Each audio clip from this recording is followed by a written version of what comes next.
എന്റെ സ്നേഹവന്ദനങ്ങൾ. ദൈവവചനത്തിലേക്ക് ഇന്ന് രാത്രിയിൽ നമ്മുടെ ശ്രദ്ധയെ നമുക്ക് വീണ്ടും കേന്ദ്രീകരിക്കാം. മത്തായി സുവിശേഷം 24-ാം അധ്യായം.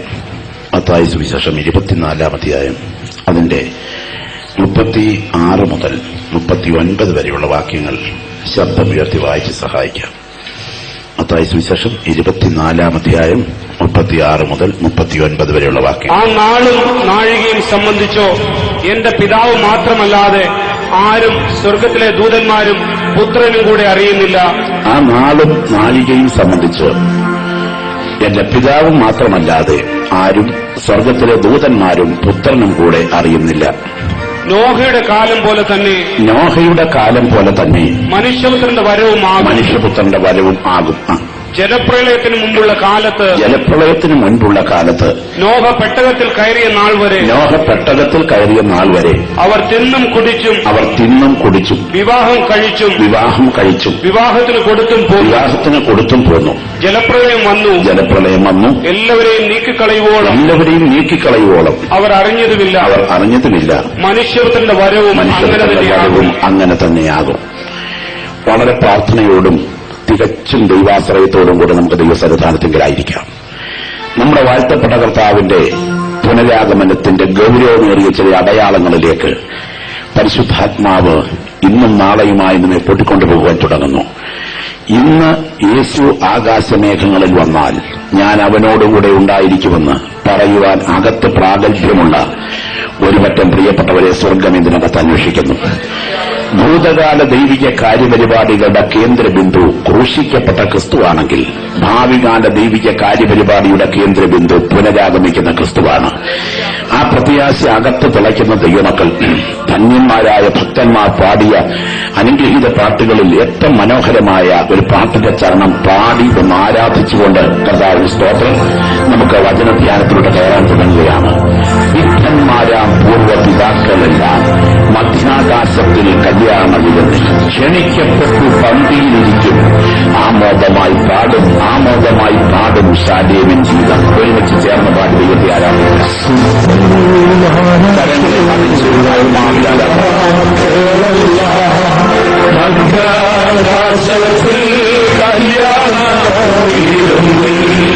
സിംഹന്മാരം പൂർവ്വപിതാക്കളെല്ലാം കല്യാണവിരുന്നിൽ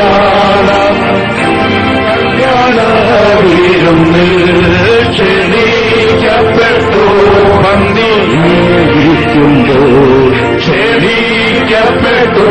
പന്തിയിരിക്കുമ്പോൾ ആമോദമായി പാടും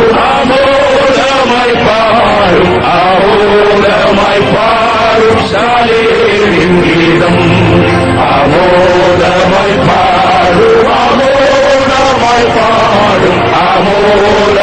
പാടും ശാലേമിൻ ഗീതം. സിദ്ധന്മാര പൂർവ്വപിതാക്കളെല്ലാം മധ്യാകാശത്തിൽ കല്യാണവിരുന്നിൽ. സിദ്ധന്മാരാം പൂർവ്വപിതാക്കളെല്ലാം മധ്യാകാശത്തിൽ കല്യാണവിരുന്നിൽ ക്ഷണിക്കപ്പെട്ടു പന്തിയിരിക്കുമ്പോൾ ആമോദമായി പാടും ശാലേഗീതം.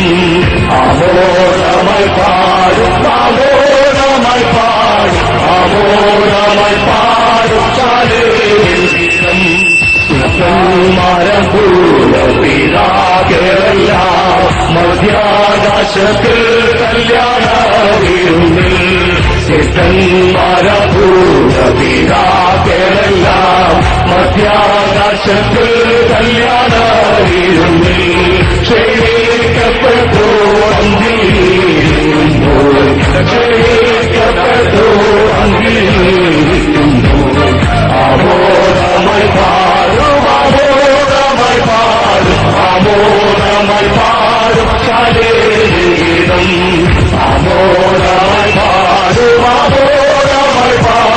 ആമോദമായി പാടും ശാലേഗീതം.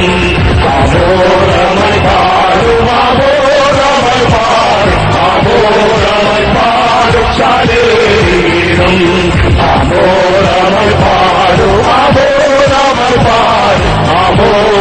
പാടും ശാലേഗീതം കർത്താവുടൻ ഗംഭീരനാദത്തോടും പ്രധാന ദൈവദൂതശബ്ദത്തോടും കർത്താവുടൻ ഗംഭീരനാദത്തോടും പ്രധാന ദൈവദൂതശബ്ദത്തോടും സ്വർഗ്ഗത്തിൽ നിന്നിറങ്ങി വന്നിടുമ്പോൾ സ്വർഗ്ഗത്തിൽ നിന്നിറങ്ങി വന്നിടുമ്പോൾ എത്രയോ സന്തോഷം എത്രയോ സന്തോഷം എത്രയോ സന്തോഷം മധ്യാകാശത്തിൽ എത്രയോ സന്തോഷം എത്രയോ സന്തോഷം എത്രയോ സന്തോഷം മധ്യാകാശത്തിൽ കുഞ്ഞാടിൻ കല്യാണമകൾ ദിനത്തിൽ തന്റെ കാന്തയാകും യശോദ സഭ കുഞ്ഞാടിൻ കല്യാണമകൾ ദിനത്തിൽ തന്റെ കാന്തയാകും യശോദ സഭ മണിയാറെ പടകുമന്ന മണിയാറെ പടകുമന്ന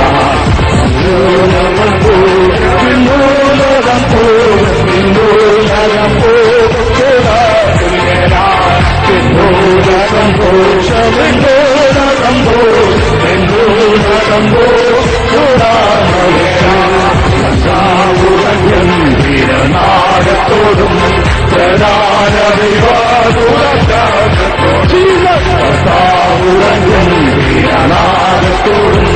പ്രധാന ദൈവദൂതത്തോടും സ്വർഗ്ഗത്തിൽ നിന്നിറങ്ങി വന്നിടുമ്പോൾ സ്വർഗ്ഗത്തിൽ നിന്നിറങ്ങി വന്നിടുമ്പോൾ എത്രയോ സന്തോഷം എത്രയോ സന്തോഷം എത്രയോ സന്തോഷം മധ്യാകാശത്തിൽ എത്രയോ സന്തോഷം എത്രയോ സന്തോഷം എത്രയോ സന്തോഷം മധ്യാകാശത്തിൽ സിദ്ധന്മാരൂപിതാക്കെല്ലാം മധ്യാകാശത്തിൽ കല്യാണവിരുന്നിൽ സിദ്ധന്മാരൂപിതാക്കെല്ലാം മധ്യാകാശത്തിൽ കല്യാണവിരുന്നിൽ ക്ഷണിക്കപ്പെട്ടോടങ്ങിയിരുമ്പോൾ ക്ഷണിക്കപ്പെട്ടോടങ്ങിയിരുമ്പോൾ അമോരവൾ പാടും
തികച്ചും ഏകാഗ്രതയോടുകൂടെ നാം പാടി ദൈവത്തെ ആരാധിച്ചതുപോലെ നമുക്ക് പ്രാപിപ്പാൻ തുടങ്ങുന്ന സ്വർഗീയ മഹത്വത്തെ വിശ്വാസ കണ്ണുകളാൽ കണ്ടുകൊണ്ട് ഈ ദൈവവചനത്തിന്റെ മുൻപിലായിരിക്കാം.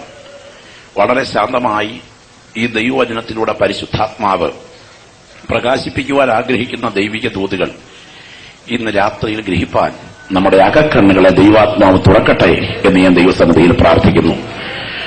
തിരക്കുകളുടെയും ഉത്തരവാദിത്തങ്ങളുടെയും നടുവിൽ നിന്ന് വളരെ ആർത്തിയോടെ കഴിഞ്ഞ ശനിയാഴ്ച രാത്രി മുതൽ തുടർച്ചയായി ഓരോ ദിവസവും വർദ്ധിച്ച നിലയിൽ ദൈവജനത്തെ ദൈവാത്മാവ് കൂട്ടിവരുത്തിക്കൊണ്ടിരിക്കുന്ന ദൈവത്തിന്റെ ദിവ്യമായ പദ്ധതി ഓർത്ത് ഞാൻ ദൈവത്തിന് സ്തോത്രം ചെയ്യുന്നു. ഒരിക്കൽ കൂടെ കരമൊന്ന് ഉയർത്തി കർത്താവിന് നമുക്ക് സ്തോത്രം ചെയ്യാം. ശബ്ദം ഉയർത്തി കർത്താവിനെ മഹത്വപ്പെടുത്താം. മനുഷ്യന്റെ ബുദ്ധിക്ക്, അവന്റെ മസ്തിഷ്കജന്യമായ കഴിവുകൾക്ക്, അവന്റെ ദാർശനികതയ്ക്ക്, അവന്റെ വിജ്ഞാന തൃഷ്ണയ്ക്ക്, എത്തിപ്പിടിക്കുവാൻ കഴിയുന്ന അവന്റെ ബൗദ്ധിക ശേഷിക്ക് മനസ്സിലാക്കാൻ കഴിയാത്തതും പരിഹാരം നൽകാൻ കഴിയാത്തതുമായ കലാപകലുഷിതമായ ദൈവത്തിന്റെ കൊടിയ ന്യായവിധികൾ ഈ മണ്ണിൽ പെയ്തിറങ്ങുന്ന ഒരു കറുത്ത കാലം മനുഷ്യജാതിയുടെ ചരിത്രത്തിന് മുൻപിലുണ്ട് എന്നുള്ളത് തർക്കമറ്റ സത്യമാണ്.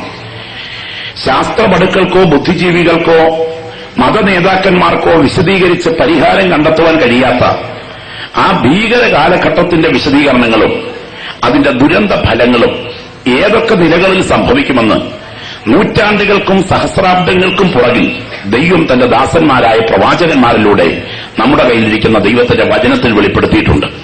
ആ വേദപുസ്തകം കരങ്ങളിൽ ഉയർത്തി സ്തോത്രം ചെയ്താട്ടെ.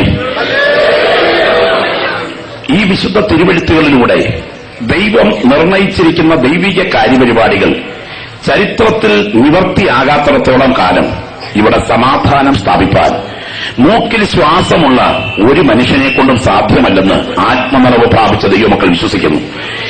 എത്ര ബുദ്ധിപരമായ നീക്കങ്ങൾ നടത്തിയാലും, എത്ര രാഷ്ട്രീയ അജണ്ടകൾ തയ്യാറാക്കിയാലും, എത്ര മോഹന സുന്ദര സ്വപ്നങ്ങൾ സാക്ഷാത്കരിക്കുവാനുള്ള മുന്നറിയിപ്പുകൾ നൽകിയാലും ആരംഭത്തിന് മുൻപേ അവസാനം കണ്ട നിത്യജ്ഞാനിയായ മഹാദൈവം തന്റെ സർവജ്ഞാനത്തിൽ നമ്മുടെ കയ്യിലിരിക്കുന്ന കറുത്ത ബയഞ്ചിട്ട ഈ വചനത്തിനകത്ത് പ്ലാൻ ചെയ്തിരിക്കുന്ന ദൈവിക കാര്യപരിപാടികൾ നിവർത്തിയിൽ എത്താത്തിടത്തോളം കാലം ഇവിടെ സമാധാനം സ്ഥാപിപ്പാൻ ഇവറ്റകളെ കൊണ്ടൊന്നും സാധ്യമല്ല.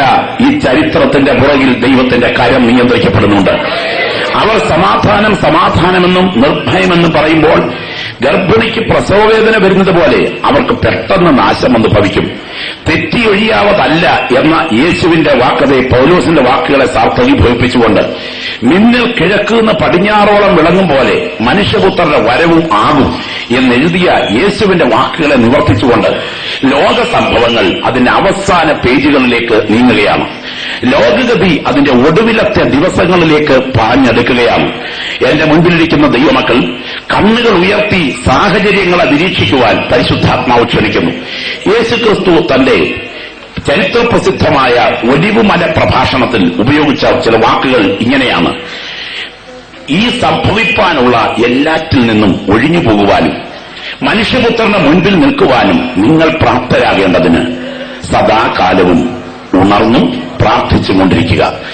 ഇവിടെ ഉപയോഗിച്ചിരിക്കുന്ന വാക്കുകൾ ശ്രദ്ധിച്ചാൽ സംഭവിപ്പാൻ ദൈവം നിർണയിച്ച ദൈവിക പദ്ധതികളിലൂടെ കടന്നു പോകാനല്ല ദൈവം നമ്മെ നിർണയിച്ചിരിക്കുന്നത്, ഒഴിഞ്ഞു പോകാനാണ്. ഒഴിഞ്ഞു പോകാൻ എന്ത് ചെയ്യണം? ഉണർന്നും പ്രാർത്ഥിച്ചുകൊണ്ടിരിക്കണം.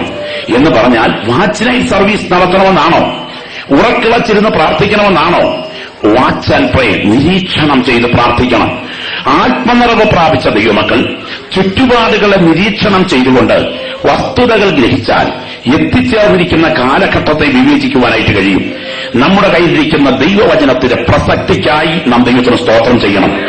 ലോകത്തിൽ മറ്റേതൊരു ഗ്രന്ഥത്തെക്കാൾ ദൈവവചനത്തിന്റെ പ്രാധാന്യം ഈ വിശുദ്ധ തിരുവെഴുത്തിന്റെ പ്രവചന പ്രാധാന്യമാണ്. എത്ര കുഴിച്ചാലും പ്രവചനത്തിന്റെ ഖനി തീരാത്ത അതിവിശിഷ്ടമായ പ്രവചന ഖനിഗർഭമാണ് നമ്മുടെ കയ്യിലിരിക്കുന്ന ദൈവത്തിന്റെ വചനം. ഇന്നലകളിൽ സംഭവിച്ചു കഴിഞ്ഞതും ഇന്നുകളിൽ സംഭവിച്ചുകൊണ്ടിരിക്കുന്നതും നാളുകളിൽ സംഭവിക്കാൻ പോകുന്നതും നൂറ്റാണ്ടുകൾക്കും സഹസ്രാബ്ദങ്ങൾക്കും മുൻപ് എഴുതിവെച്ച പുസ്തകവുമായി നടക്കാൻ ദൈവം നമുക്ക് ഭാഗ്യം നൽകിയതോർത്ത് ഇന്ന് രാത്രി നാം ദൈവത്തിന് സ്തോത്രം ചെയ്യണം. നമ്മുടെ വാഴ്ത്തപ്പെട്ട കർത്താവ് ബഥാനിക്കും ബത്ഭാഗയ്ക്കും ഇടയിൽ നിന്ന് ഒരു കഴുതമേൽ കയറി യെരൂശലേമിലേക്ക് വരികയാണ്. യേശു ക്രിസ്തുവിന്റെ വാഹനമൃഗം ഒരു കഴുതയാണ്. കഴുത ആ കാലഘട്ടത്തിലെ പ്രവാചക വാഹനമൃഗമാണ്. യേശു ക്രിസ്തു ഏകനായിട്ടല്ല വരുന്നത്, അവൻ പരിവാര സമേതമാണ് വരുന്നത്. പച്ച മലയാള ഭാഷയിൽ പറഞ്ഞാൽ യഹൂദ കുലരാജ സിംഹമായിട്ട് അവൻ വരികയാണ്. എന്നാൽ യഹൂദ കുലബാധയായി ഗണിച്ച് അവനെ ഒടുക്കിക്കളയാനാണ് യഹൂദ പരീക്ഷകൾ ശ്രമിച്ചത്. അവൻ വളരെയധികം ജനത്തിന്റെ അകമ്പടിയോടുകൂടെ അബ്രഹാം തന്റെ മകൻ ഐസഹാക്കിനെ ബലി കഴിപ്പാൻ മോറിയായി ഉപയോഗിച്ച കല്ല് അതിപരിശുദ്ധ സ്ഥലത്ത് വരത്തക്ക വിധത്തിൽ കല്ലുകൊണ്ടും വെള്ളികൊണ്ടും പൊന്നുകൊണ്ടും ലെബനോനിലെ ദേവദാരുക്കൾ കൊണ്ടും പടുത്തുയർത്തിയ യഹൂദന്റെ ശില്പവൈദഗ്ധ്യത്തിന്റെ മകുടോദാഹരണമായി വെട്ടിത്തിളങ്ങുന്ന യെരൂശലേം ദൈവാലയത്തിലേക്കാണ് യേശു വരുന്നത്. അവന്റെ വാഹനമൃഗം അവൻ ഒരു പ്രവാചകനെന്നും അവന്റെ പരിവാരം അവൻ ഒരു രാജാവെന്നും വ്യക്തമാക്കുമ്പോൾ ദേവാലയത്തിൽ വന്നപ്പോൾ അവൻ കാണുന്ന കാഴ്ച അശുദ്ധിയുടെ കച്ചവടമാണ്. തുടർന്ന് കർത്താവ് കയ്യിൽ ചാട്ടവാറെടുത്തു. അതോടുകൂടെ യേശുവിന്റെ അടുത്ത ഔദ്യോഗിക തലം ഇവിടെ വ്യക്തമാകുന്നു. അവൻ ഒരു പുരോഹിതനാണ്. കാരണം ദേവാലയ ശുദ്ധീകരണം പുരോഹിതന്റെ ഡ്യൂട്ടിയാണ്. യാത്രാ മൃഗം കൊണ്ട് പ്രവാചകനാണെന്നും യാത്രയിലെ പരിവാരം കൊണ്ട് രാജാവാണെന്നും ദേവാലയ ശുദ്ധീകരണം കൊണ്ട് പുരോഹിതനാണെന്നും രാജാവ്, പ്രവാചകൻ, പുരോഹിതൻ ഈ 3 ഔദ്യോഗിക പദവികളോടുകൂടെ യേശു യെരൂശലേമിലേക്ക് എത്തുന്നു.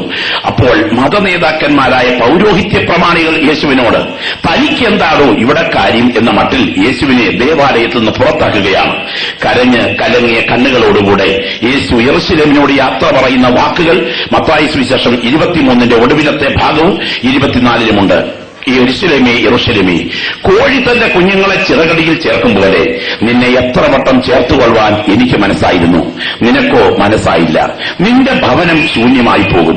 കർത്താവിന്റെ നാമത്തിൽ വരുന്നവൻ വാഴ്ത്തപ്പെട്ടവനെന്ന് നിങ്ങൾ ഇനി പറയുവോളം എന്നെ നിങ്ങൾ കാണുകയില്ല എന്ന് പറഞ്ഞ് യെരൂശലേമിനോട് യാത്ര പറഞ്ഞ് ദേവാലയ കുന്നിൽ നിന്നും തൊട്ട് താഴെക്കൂടെ ഒഴുകുന്ന യെരൂശലേം ദൈവാലയത്തിലെ യാഗത്തിന്റെ ഉച്ഛിഷ്ടമിച്ഛിഷ്ടങ്ങൾ കഴുകി ഒഴിക്കുന്ന ഒലിപ്പുതോടായ കിദ്രോൻ തോട്, ചരിത്ര വിസ്മൃതികൾ പേറി ഇന്നും ആ ഭാഗത്തിന്റെ തെളിവുകളുള്ള കിദ്രോൻ തോട് താഴെ കുറുക മുറിച്ച് പടിഞ്ഞാറേ ചരിവിൽ ഇത്രയും ദൈവമക്കൾ ഇന്ന് അബ്ബാസിയായിൽ ഒരുമിച്ച് ദൈവത്തെ ആരാധിക്കുമ്പോൾ നമ്മുടെ കർത്താവിന്റെ മടങ്ങി വരവെങ്കിൽ അവന്റെ പരിശുദ്ധ പാദം സ്പർശിക്കുമ്പോൾ കിഴക്ക് പടിഞ്ഞാറായി 2 പൊട്ടിക്കീറുന്ന ഭാഗ്യകാലമോർത്ത് നമ്മുടെ തലമുറയിൽ പലസ്തീന്റെ മണ്ണിൽ തല ഉയർത്തി നിൽക്കുന്ന ഒലിവുമലയുടെ മുകൾ പരപ്പിലേക്ക് കർത്താവ് തന്റെ ശിഷ്യന്മാരും ഒരുമിച്ച് നടന്നു കയറുകയാണ്.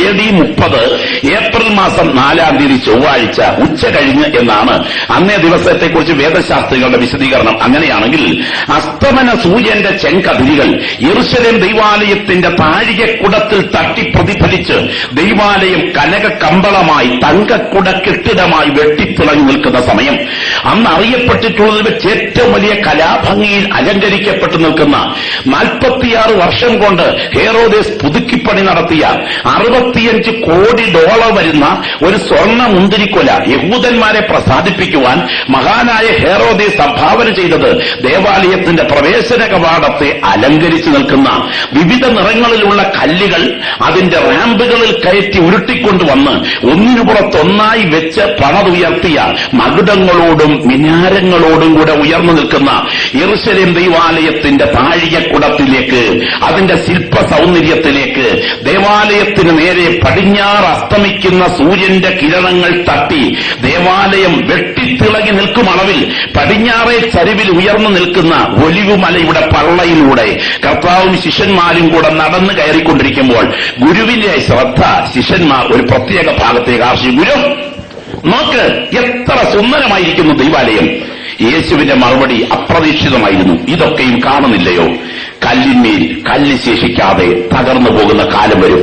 ഇവിടെ നിർത്തി ഞാനൊരു ദൂത് പറയുവാനായിട്ട് ആഗ്രഹിക്കുന്നു.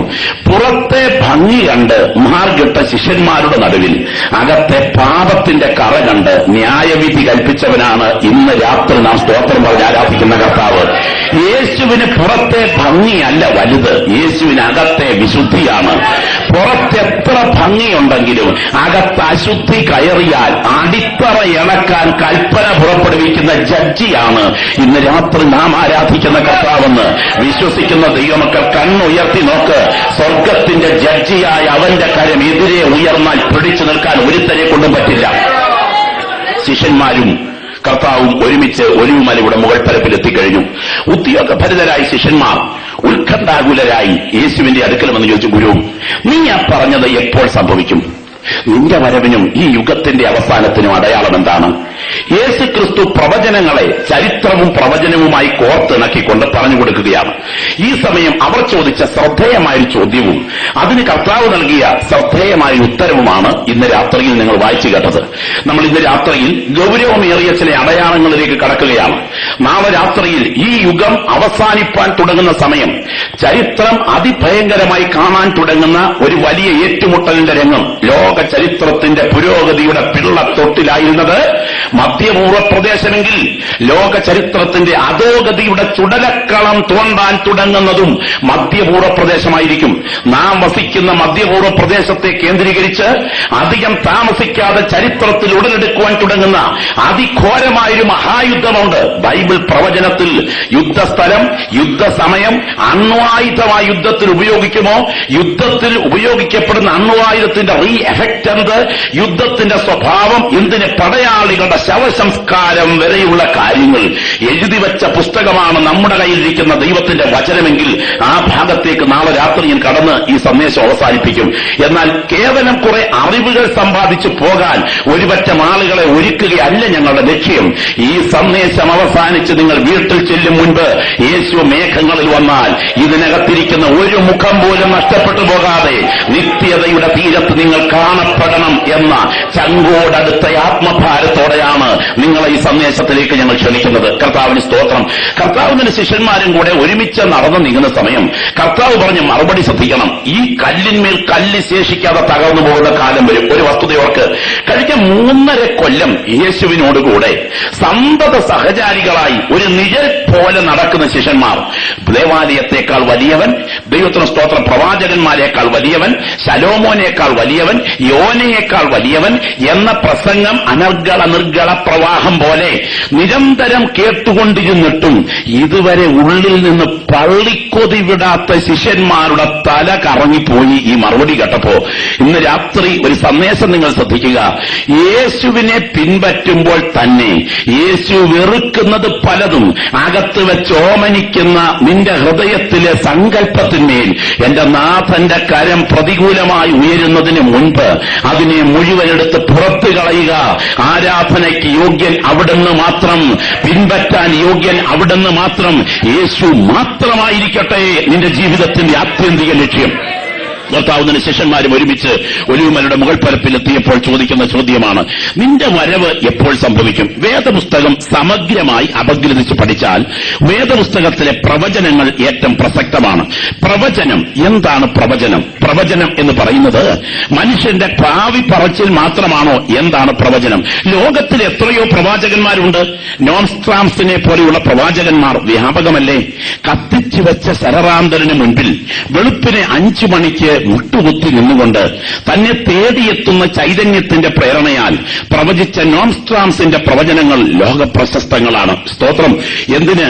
ഇന്ത്യയിൽ മതത്തിന്റെ പേരിൽ ചോരക്കുരുതി നടക്കുമെന്ന്, രക്തപ്പൊഴി ഒഴുകുമെന്ന്, മധ്യപൂർവ്വ പ്രദേശം എണ്ണക്കൊഴുപ്പിൽ മീൻ വിറ്റും കക്കാവാരിയും ജീവിച്ച കാലത്ത് ഇത് കുതിച്ചുയർന്ന സമൃദ്ധിയിൽ എത്തിച്ചേരുമെന്ന്, അടുത്ത മഹായുദ്ധം ഒരു ന്യൂക്ലിയർ ദുരന്തമായിരിക്കുമെന്ന്, ഇന്ദിരാഗാന്ധി അംഗരക്ഷകരുടെ വെടിയേറ്റ് വീഴുമെന്ന്, രാജീവ് ഗാന്ധി ചിതറിത്തെറിക്കുമെന്ന് ഒക്കെ നോൺസ്ട്രാംസ് പ്രവചിച്ചിട്ടുണ്ട് എന്ന് അദ്ദേഹത്തിന്റെ അനുയായികൾ പറയുന്നു.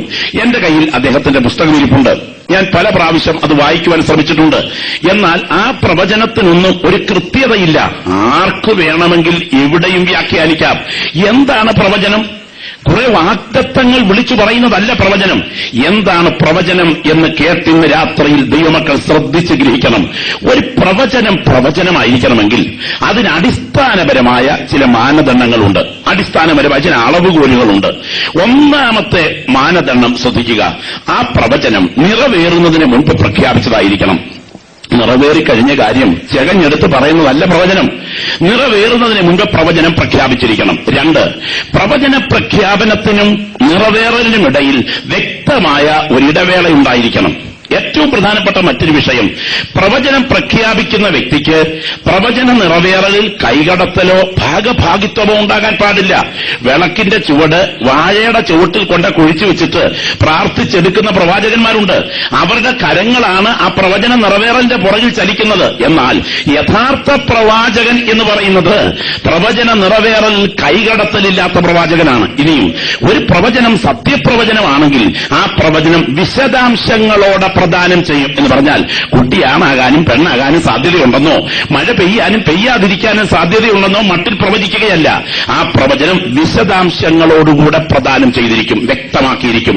ഇനി ഏറ്റവും ശ്രദ്ധേയമായ വിഷയം, ഈ പ്രവചനം പ്രഖ്യാപിക്കുന്ന വ്യക്തി ഇത് പ്രഖ്യാപിക്കുമ്പോൾ അന്നത്തെ മാനുഷിക കാഴ്ചപ്പാടുകൾക്കും ധാരണകൾക്കും അതീതമായിരിക്കും ആ പ്രവചന കേൾവി. എന്ന് പറഞ്ഞാൽ കേൾക്കുന്ന കാര്യം കൃത്യമായി സംഭവിക്കും എന്ന് വ്യക്തമാക്കാനുള്ള തെളിവുകൾ ഒന്നും ഉണ്ടായിരിക്കുകയില്ല. പറയാം, സാധ്യതകൾക്കും പതിവുകൾക്കും വിപരീതമായിരിക്കും ആ പ്രവചനം. എന്നാൽ ഏറ്റവും പ്രധാനപ്പെട്ട കാര്യം കേൾക്കണോ, അത് നിറവേറേണ്ട സമയമടുക്കുമ്പോൾ എല്ലാ കാര്യത്തിലും എല്ലാ വശത്തും ഈ പ്രവചനം കൃത്യമായി നിറവേറിയിരിക്കും. ഇങ്ങനെ ചരിത്രത്തിൽ നിറവേറ്റപ്പെട്ട ഒരു പ്രവചന പുരുഷനെ ലോകം കണ്ടിട്ടുള്ളൂ. അതിന്ന് രാത്രി ഞാൻ പ്രസംഗിക്കുന്ന നസറേനായ യേശുവാണ്. അവനിലാണ് മുഴുവൻ പ്രവചനങ്ങൾ കേന്ദ്രീകരിക്കപ്പെട്ടിരിക്കുന്നത്. ഞാൻ റാന്നി ജനിച്ചതും നിങ്ങളൊക്കെ പല സ്ഥലങ്ങളിൽ ജനിച്ചതൊന്നും ആരും പ്രവചിച്ചിട്ടല്ല.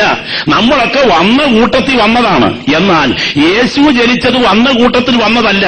പ്രവചിച്ച് പ്രവചിച്ച് പ്രവചിച്ച് പ്രവചിച്ച് പ്രവചിച്ച് പ്രവചിച്ച് പ്രവചിച്ച് പ്രവചിച്ചതുപോലെ ഈ മണ്ണിൽ ജനിച്ച ഒരു പുരുഷൻ ലോകത്തിലുണ്ടെങ്കിൽ അതിന്ന് രാത്രി നാം ആരാധിക്കുന്ന കർത്താവാണ്. അവൻ പ്രവചിച്ചതുപോലെ ജനിച്ചവനാണ്. അവൻ ഇവിടെ ജനിക്കുമെന്ന്. ആ ജനനം സാധാരണ ജനനമല്ല, ഒരു സ്ത്രീയുടെ സന്തതിയായിരിക്കുമെന്ന്.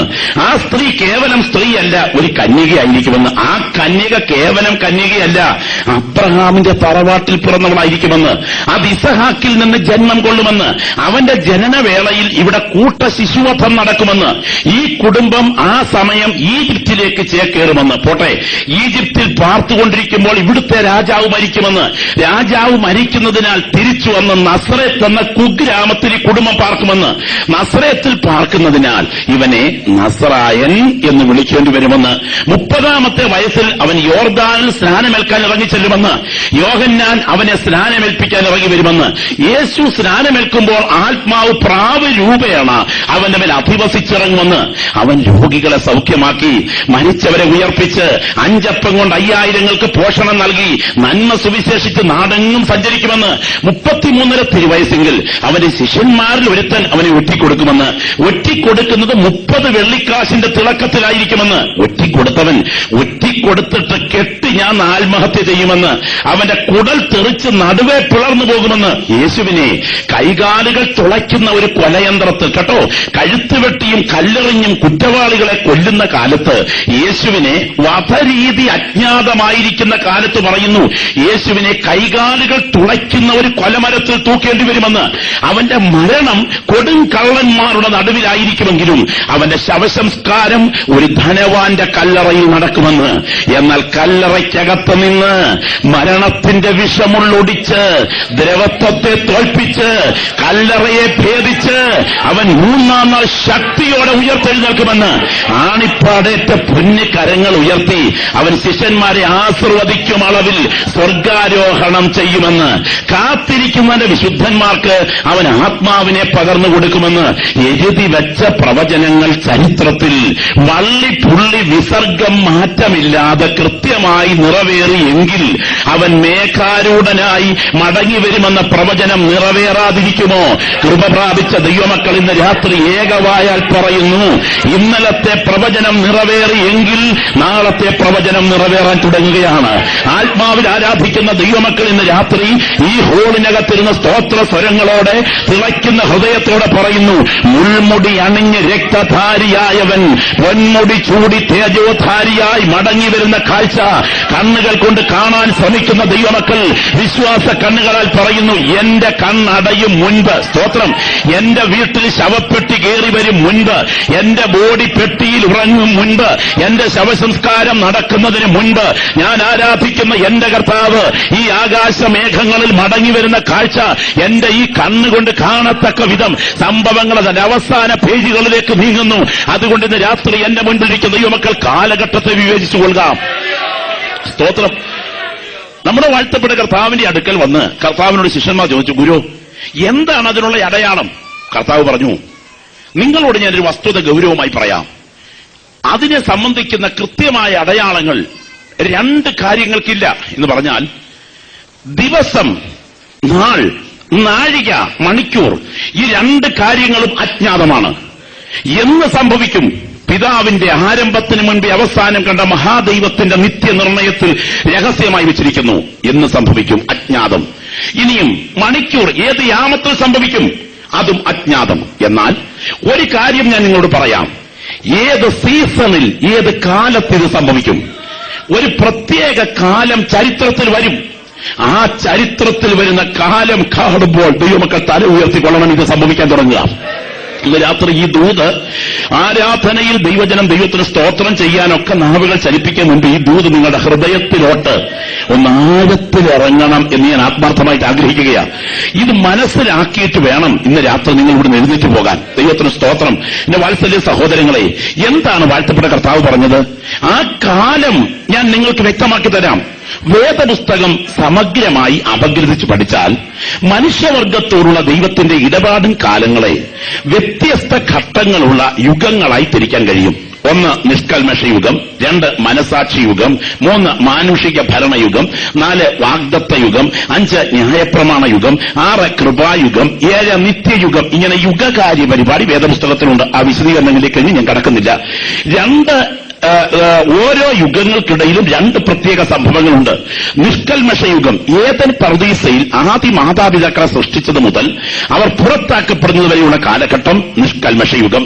മനസാക്ഷി യുഗം, ഏദൻ പർദീസയിൽ നിന്ന് അവർ പുറത്താക്കപ്പെടുന്നത് മുതൽ നോഹയ്ക്ക് പ്രളയം വരെയുള്ള കാലഘട്ടം. മാനുഷിക ഭരണയുഗം, നോഹയ്ക്ക് പ്രളയം മുതൽ കൽദയ പട്ടണമായ ഊരിൽ നിന്ന് അബ്രഹാമിനെ ഇന്നത്തെ ഇറാഖിന്റെ ദക്ഷിണ ഭാഗത്തുള്ള ഡൽമുഖയാർ എന്ന പട്ടണത്തിൽ നിന്ന് അബ്രഹാമിനെ വിളിച്ചു വേർതിരിക്കുന്നത് മുതൽ ദൈവത്തിന് സ്തോത്രം മനസാക്ഷി യുഗം. അത് മുൻപോട്ട് നിങ്ങൾ വാഗ്ദത്ത യുഗത്തിൽ അബ്രഹാമിന്റെ വിളി അവസാനിച്ച് ന്യായപ്രമാണ യുഗത്തിന് വഴിമാറുകയാണ്. ന്യായപ്രമാണ യുഗം ദൈവത്തിന് സ്തോത്രം 2 മലയിടുക്കുകളുടെ ഇടയിൽ സ്ഥിതി ചെയ്യുന്നു. കൃപായുഗം 2 ശവക്കല്ലറകളുടെ ഇടയിൽ സ്ഥിതി ചെയ്യുന്നു. എന്ന് പറഞ്ഞാൽ 2 പുനരുത്ഥാനങ്ങളുടെ ഇടയിൽ സ്ഥിതി ചെയ്യുന്നു. എന്താ പറഞ്ഞു വന്നത്? ന്യായപ്രമാണ യുഗം 2 മലയിടുക്കുകളുടെ ഇടയിൽ സ്ഥിതി ചെയ്യുന്നു. ഒന്നാമത്തെ മല സീനായി മല, മേഘം, അന്ധതമസ്, കൂരിരുട്ട്, വാക്കുകളുടെ ശബ്ദം, ഇവയിൽ കത്തിക്കാളുന്ന തീയിൽ അയ്യോ ഞാനും പേടിച്ചു വിറയ്ക്കുന്നേ എന്ന് പറയത്തക്ക വിധം മഹാദൈവം ഇറങ്ങി വന്ന സീനായി മലയ്ക്കും എന്റെ ദൈവമേ, എന്റെ ദൈവമേ, നീ എന്നെ കൈവിട്ടതെന്തെന്ന് നിലവിളിച്ചുകൊണ്ട് നമ്മുടെ കർത്താവ് യാഗമായി തീർന്ന കാൽവറി മലയ്ക്കുമിടയിൽ ന്യായപ്രമാണ യുഗം നിലകൊള്ളുകയാ. അങ്ങനെയാണെങ്കിൽ കൃപായുഗം കല്ലറകളുടെ ഇടയിൽ സ്ഥിതി ചെയ്യുന്നു. എന്ന് പറഞ്ഞാൽ യേശു കല്ലറയിൽ നിന്ന് ദ്രവത്വത്തെ തോൽപ്പിച്ച് ഇനിയും മരിക്കാൻ കഴിയാത്ത ശരീരത്തിൽ ഉയർത്തെഴുന്നേറ്റ പുനരുത്ഥാനത്തിനും അധികം താമസിക്കാതെ കാഹളത്തിന്റെ നാദം ആകാശമേഘങ്ങളിൽ മുഴങ്ങുമ്പോൾ കർത്താവിന്റെ രക്തത്താൽ കഴുകൽ പ്രാപിച്ച ദൈവമക്കൾ ഈ മണ്ണിൽ നിന്ന് ഉയർത്തെഴുന്നേൽക്കുന്ന പുനരുത്ഥാനത്തിന്റെ കല്ലറകൾ തുറക്കപ്പെടുന്ന സംഭവത്തിനുമിടയിൽ കൃപായുഗം നിലകൊള്ളുന്നു. ഇതിൽ നിഷ്കൽമഷ യുഗത്തിന്റെ അവസാനം മനസാക്ഷി യുഗത്തിന് വഴിമാറിയപ്പോൾ മനസാക്ഷി യുഗത്തിന്റെ സന്ധ്യ ഒരു പ്രളയത്തിന് വഴിമാറുകയായിരുന്നു. ഇന്ന് രാത്രി ദൈവവചനം കേൾക്കുന്ന പ്രിയപ്പെട്ട ശ്രദ്ധിക്കുക. പ്രകൃതിയെ കൊണ്ട് മനുഷ്യന്റെ പാപത്തിന്റെ പുറകിൽ കണക്ക് തീർക്കുന്ന ഒരു ദൈവത്തിന്റെ കരം ഇതിന്റെ പുറകിൽ ചലിക്കുന്നുണ്ട് എന്ന് വിശ്വസിക്കുന്ന എത്ര ദൈവമക്കൾ ഇവിടെയുണ്ട്? ശ്രദ്ധിച്ചു കേൾക്കണേ. മനുഷ്യന്റെ പാപത്തിന് പ്രകൃതിയെ കൊണ്ട് ന്യായം വിധിക്കുന്ന ഒരു ദൈവം ഇതിന്റെ പുറകിൽ ഉയരുന്നുണ്ട് എന്ന് വിശ്വസിക്കുന്ന ദൈവമക്കൾ എത്ര പേര് ഇവിടെയുണ്ട്? കഴിഞ്ഞ ചില വർഷങ്ങൾക്ക് പുറകിൽ ഒരു ഇമെയിൽ ചിത്രം കണ്ട് ഞാൻ കരഞ്ഞു. ചിത്രം ഇതാണ്: ഇന്തോനേഷ്യയിലെ ഒരു തെരുവാണ് രംഗം. അതിൽ ഒരു മോപ്പഡ് ബൈക്കിന്റെ പുറകിൽ ഒരു ചെറുപ്പക്കാരൻ പാതി എഴുന്നേറ്റ് നിൽക്കുന്നു. ഒരു കൈയിൽ 2 തലയുണ്ട്. അത് രണ്ടും 2 സഹോദരിമാരുടെ തലയാണ്. കഴുത്ത് മുറിച്ച ചോര ഇങ്ങനെ ഒഴുകുകയാണ്. മറ്റേ കൈയിൽ 2 സഹോദരന്മാരുടെ തലയുണ്ട്. അത് തലമുടി കൂട്ടിപ്പിടിച്ചിരിക്കുന്നു. അങ്ങനെ 4 തല 2 കൈകളിലും പൊക്കിപ്പിടിച്ച് ഈ ചെറുപ്പക്കാരൻ ഇന്തോനേഷ്യയിലെ സുമാത്ര ഭാഗത്തെ ഒരു തെരുവിൽ നൃത്തം ചവിട്ടുകയാണ്. നാട്ടുകാർ മുഴുവൻ കൂടി നിന്ന് അത് ആഘോഷിക്കുകയാണ്. അടിയിലൊരു അടിക്കുറിപ്പുണ്ടായിരുന്നു, ക്രൈസ്തവ പീഡനം. ഞാൻ പറയട്ടെ, ആ ഡിസംബറിൽ ഇന്തോനേഷ്യയ്ക്ക് സമീപം സുമാത്ര ദ്വീപിന്റെ ഭാഗത്ത് കടലിൽ ഇന്ത്യൻ പ്ലേറ്റും ബർമീസ് പ്ലേറ്റും തമ്മിൽ അതിഭയങ്കരമായൊന്ന് കൂട്ടിമുട്ടി. എന്നിട്ട് കടൽ കലിതുള്ളി മഹാസമുദ്രം ഇരമ്പി ഉയർന്നു. ദൈവത്തിന് സ്തോത്രം. ലക്ഷങ്ങളെ തുടച്ചുമാറ്റിയ മഹാസുനാമിയിൽ ഇന്ന് രാത്രി നിങ്ങൾക്കറിയാം, ഞാൻ ഇവിടെ നിന്ന് പ്രസംഗിക്കുമ്പോൾ അവരന്ന് നൃത്തം ചെയ്ത സ്ഥലം സമുദ്രത്തിനടിയിലാണ്. എന്റെ ദൈവത്തിന്റെ കരം ഇതിന്റെ പുറകിൽ ചലിക്കുന്നുണ്ട്. ആരൊക്കെ ദൈവജനത്തിനെതിരെ കരമുയർത്തിയാലും അവിടെ ദൈവത്തിന്റെ കരം ഉയർന്നാൽ പിടിച്ചു നിൽക്കാൻ ഒരുത്തനെ കൊണ്ട് സാധ്യമല്ല. നിങ്ങൾക്കറിയാമല്ലോ ഗ്രഹാം സ്റ്റെയിൽസിന്റെ വധം. 2 കുഞ്ഞുങ്ങളുമായി ആ പിതാവ് ഒരു വണ്ടിയിൽ ബാരിപ്പേടയിൽ കിടന്നുറങ്ങുമ്പോൾ എണ്ണയങ്ങോട്ട് ഒഴിച്ച് തീ കൊടുക്കുന്ന സമയം തൃശൂലം കൊണ്ട് അവർ കുത്തിക്കൊണ്ടിരിക്കുമ്പോൾ 2 കുഞ്ഞുങ്ങളെയും വാരിപ്പിടിച്ച് വണ്ടിയുടെ പുറകോട്ടിറങ്ങാൻ ശ്രമിക്കുന്ന സമയം തൃശൂലം കൊണ്ട് കുത്തി അകത്തോട്ട് മലത്തിയിട്ട് എണ്ണ ഒഴിച്ച് തീ കൊടുത്ത നീചന്മാർ വാഴുന്ന മണ്ണിൽ അധികം താമസിക്കാതെ ആ പ്രിയ പിതാവിന്റെയും പിഞ്ചു കുഞ്ഞുങ്ങളുടെയും ശരീരഗന്ധം ആ പ്രകൃതിയിൽ അടങ്ങുന്നതിന് മുൻപ് ചുഴലിക്കാറ്റിൽ ഇറങ്ങി വന്ന് ആ മണ്ണിനോട് കണക്ക് തീർത്ത ദൈവമാണ് ഇന്ന് രാത്രി നാം ആരാധിക്കുന്ന ദൈവമെങ്കിൽ, ഈ രാത്രി വചനം കേൾക്കുന്ന ദൈവമക്കൾ ഓർക്കുക, സ്വർഗത്തിന്റെ കോണിൽ ഉറക്കം തൂങ്ങിയിരിക്കുന്ന ഒരു പൊട്ടൻ മുതുക്കനപ്പച്ചനെ അല്ല നാം ആരാധിക്കുന്നത്. നീതിയോടെ കണക്ക് തീർക്കാൻ മടിക്കാത്ത ഒരുവന്റെ കരം ഇതിന്റെ പുറകിൽ ചലിക്കുന്നുണ്ട്. ഞാൻ ചോദിക്കട്ടെ, അക്യൂഡോ ഇമ്മ്യൂൺ ഡെഫിഷ്യൻസി സിൻഡ്രം എന്നറിയപ്പെടുന്ന ആധുനിക കുരുക്കത്തിലെ ഏറ്റവും ഭീകരനായ കുടം തുറന്നു വിട്ട ഭൂതത്തെ പോലെ മനുഷ്യന് പിടിച്ചുകെട്ടാൻ കഴിയാത്ത എയ്ഡ്സ് എന്ന മഹാരോഗത്തിന്റെ ഉത്ഭവം ഏത് സ്ഥലത്താണ്? എൻസൈക്ലോപീഡിയ നിങ്ങൾ വായിച്ചു നോക്ക്. ആഫ്രിക്കയിൽ കുരങ്ങുകളിൽ ഉത്ഭവിച്ച് മനുഷ്യ സമുദായത്തിൽ കയറിയ ഒരു മഹാവൈറസാണ് എയ്ഡ്സ് എന്ന് വിശദീകരിക്കുമ്പോൾ തന്നെ എൻസൈക്ലോപീഡിയയിൽ ആദ്യത്തെ ഭാഗത്ത് ഈ വൈറസിന്റെ വിശദീകരണം ഇങ്ങനെ കൊടുത്തിരിക്കുന്നു. 12ഓളം കനേഡിയൻ യുവാക്കന്മാർക്ക് 1981 ഈ മഹാരോഗം കിട്ടുന്നതുവരെ മനുഷ്യൻ ഇതിനെക്കുറിച്ച് അധികമായിട്ടൊന്നും അറിഞ്ഞിരുന്നില്ല. 12ഓളം അമേരിക്കൻ യുവാക്കന്മാർക്ക് ഇത് കിട്ടിയത് ഒരു പ്രത്യേക സ്ഥലത്ത് നിന്നാണ്. അതുവരെ ഇത് അജ്ഞാതമായിരുന്നു. ഏതാണ് ആ സ്ഥലം? പ്രോട്ടോപ്രിൻസ് തലസ്ഥാനമാക്കിയ പച്ചപ്പട്ട് വിരിച്ചതുപോലെയുള്ള കരീബിയൻ മേഖലയിലെ ഹെയ്ത്തി എന്ന സ്ഥലമായിരുന്നു അത്. നിങ്ങൾക്കറിയാമോ, കഴിഞ്ഞതിന്റെ മുമ്പലത്തെ വർഷം ഒരു ജനുവരിയുടെ ആദ്യ ബുധനാഴ്ച രാത്രി നമ്മളൊക്കെ ഗാഢമായി ഉറങ്ങിയപ്പോൾ ദൈവം ഹെയ്ത്തിയെ ഒന്ന് പിടിച്ചു കുലുക്കി. 4.5 ലക്ഷം പേരെ ഹെയ്ത്തി മാർവിടം തുറന്നു വിഴുങ്ങി. 80,000 പേരെ കൂട്ടിയിട്ട് നടത്തിയ ശവമടക്കിൽ ഹെയ്ത്തിയുടെ പ്രധാനമന്ത്രി അലറിക്കരഞ്ഞു. കൃപ ലഭിച്ച ദൈവമക്കൾക്ക് ഇന്ന് രാത്രി പറയാനൊരു സന്ദേശമുണ്ട്. ഹെയ്ത്തിയെ, നിന്നിൽ പാപമുണ്ടെങ്കിൽ നിന്റെ പുറകിൽ ദൈവത്തിന്റെ തീ വരുന്നുണ്ട് എന്ന് വിളിച്ചു പറയാൻ വിളിക്കപ്പെട്ട ദൈവമക്കൾ, പാപത്തിന്റെ പുറകിൽ പ്രകൃതിയെ കൊണ്ട് ന്യായം വിധിക്കുന്ന ഒരു ദൈവത്തിന്റെ കരം ഇന്ന് രാത്രിയും ചലിക്കുന്നതായി വിളിച്ചു പറയുന്നു. ദൈവത്തിന് സ്തോത്രം. ദൈവം ഒരു പ്രത്യേക സമയത്ത് ഒരു തലമുറയെ ന്യായം വിധിക്കാൻ തുടങ്ങുന്നു. ആ തലമുറ ഏത് തലമുറയാണ്? യേശുക്രിസ്തു വരവിന്റെ അടയാളമായി പറയുകയാണ്, ഞാൻ മടങ്ങി വരുന്ന കാലം ആ തലമുറയുടെ സംസ്കാരത്തിന് പറ്റിയ കാലമായിരിക്കും.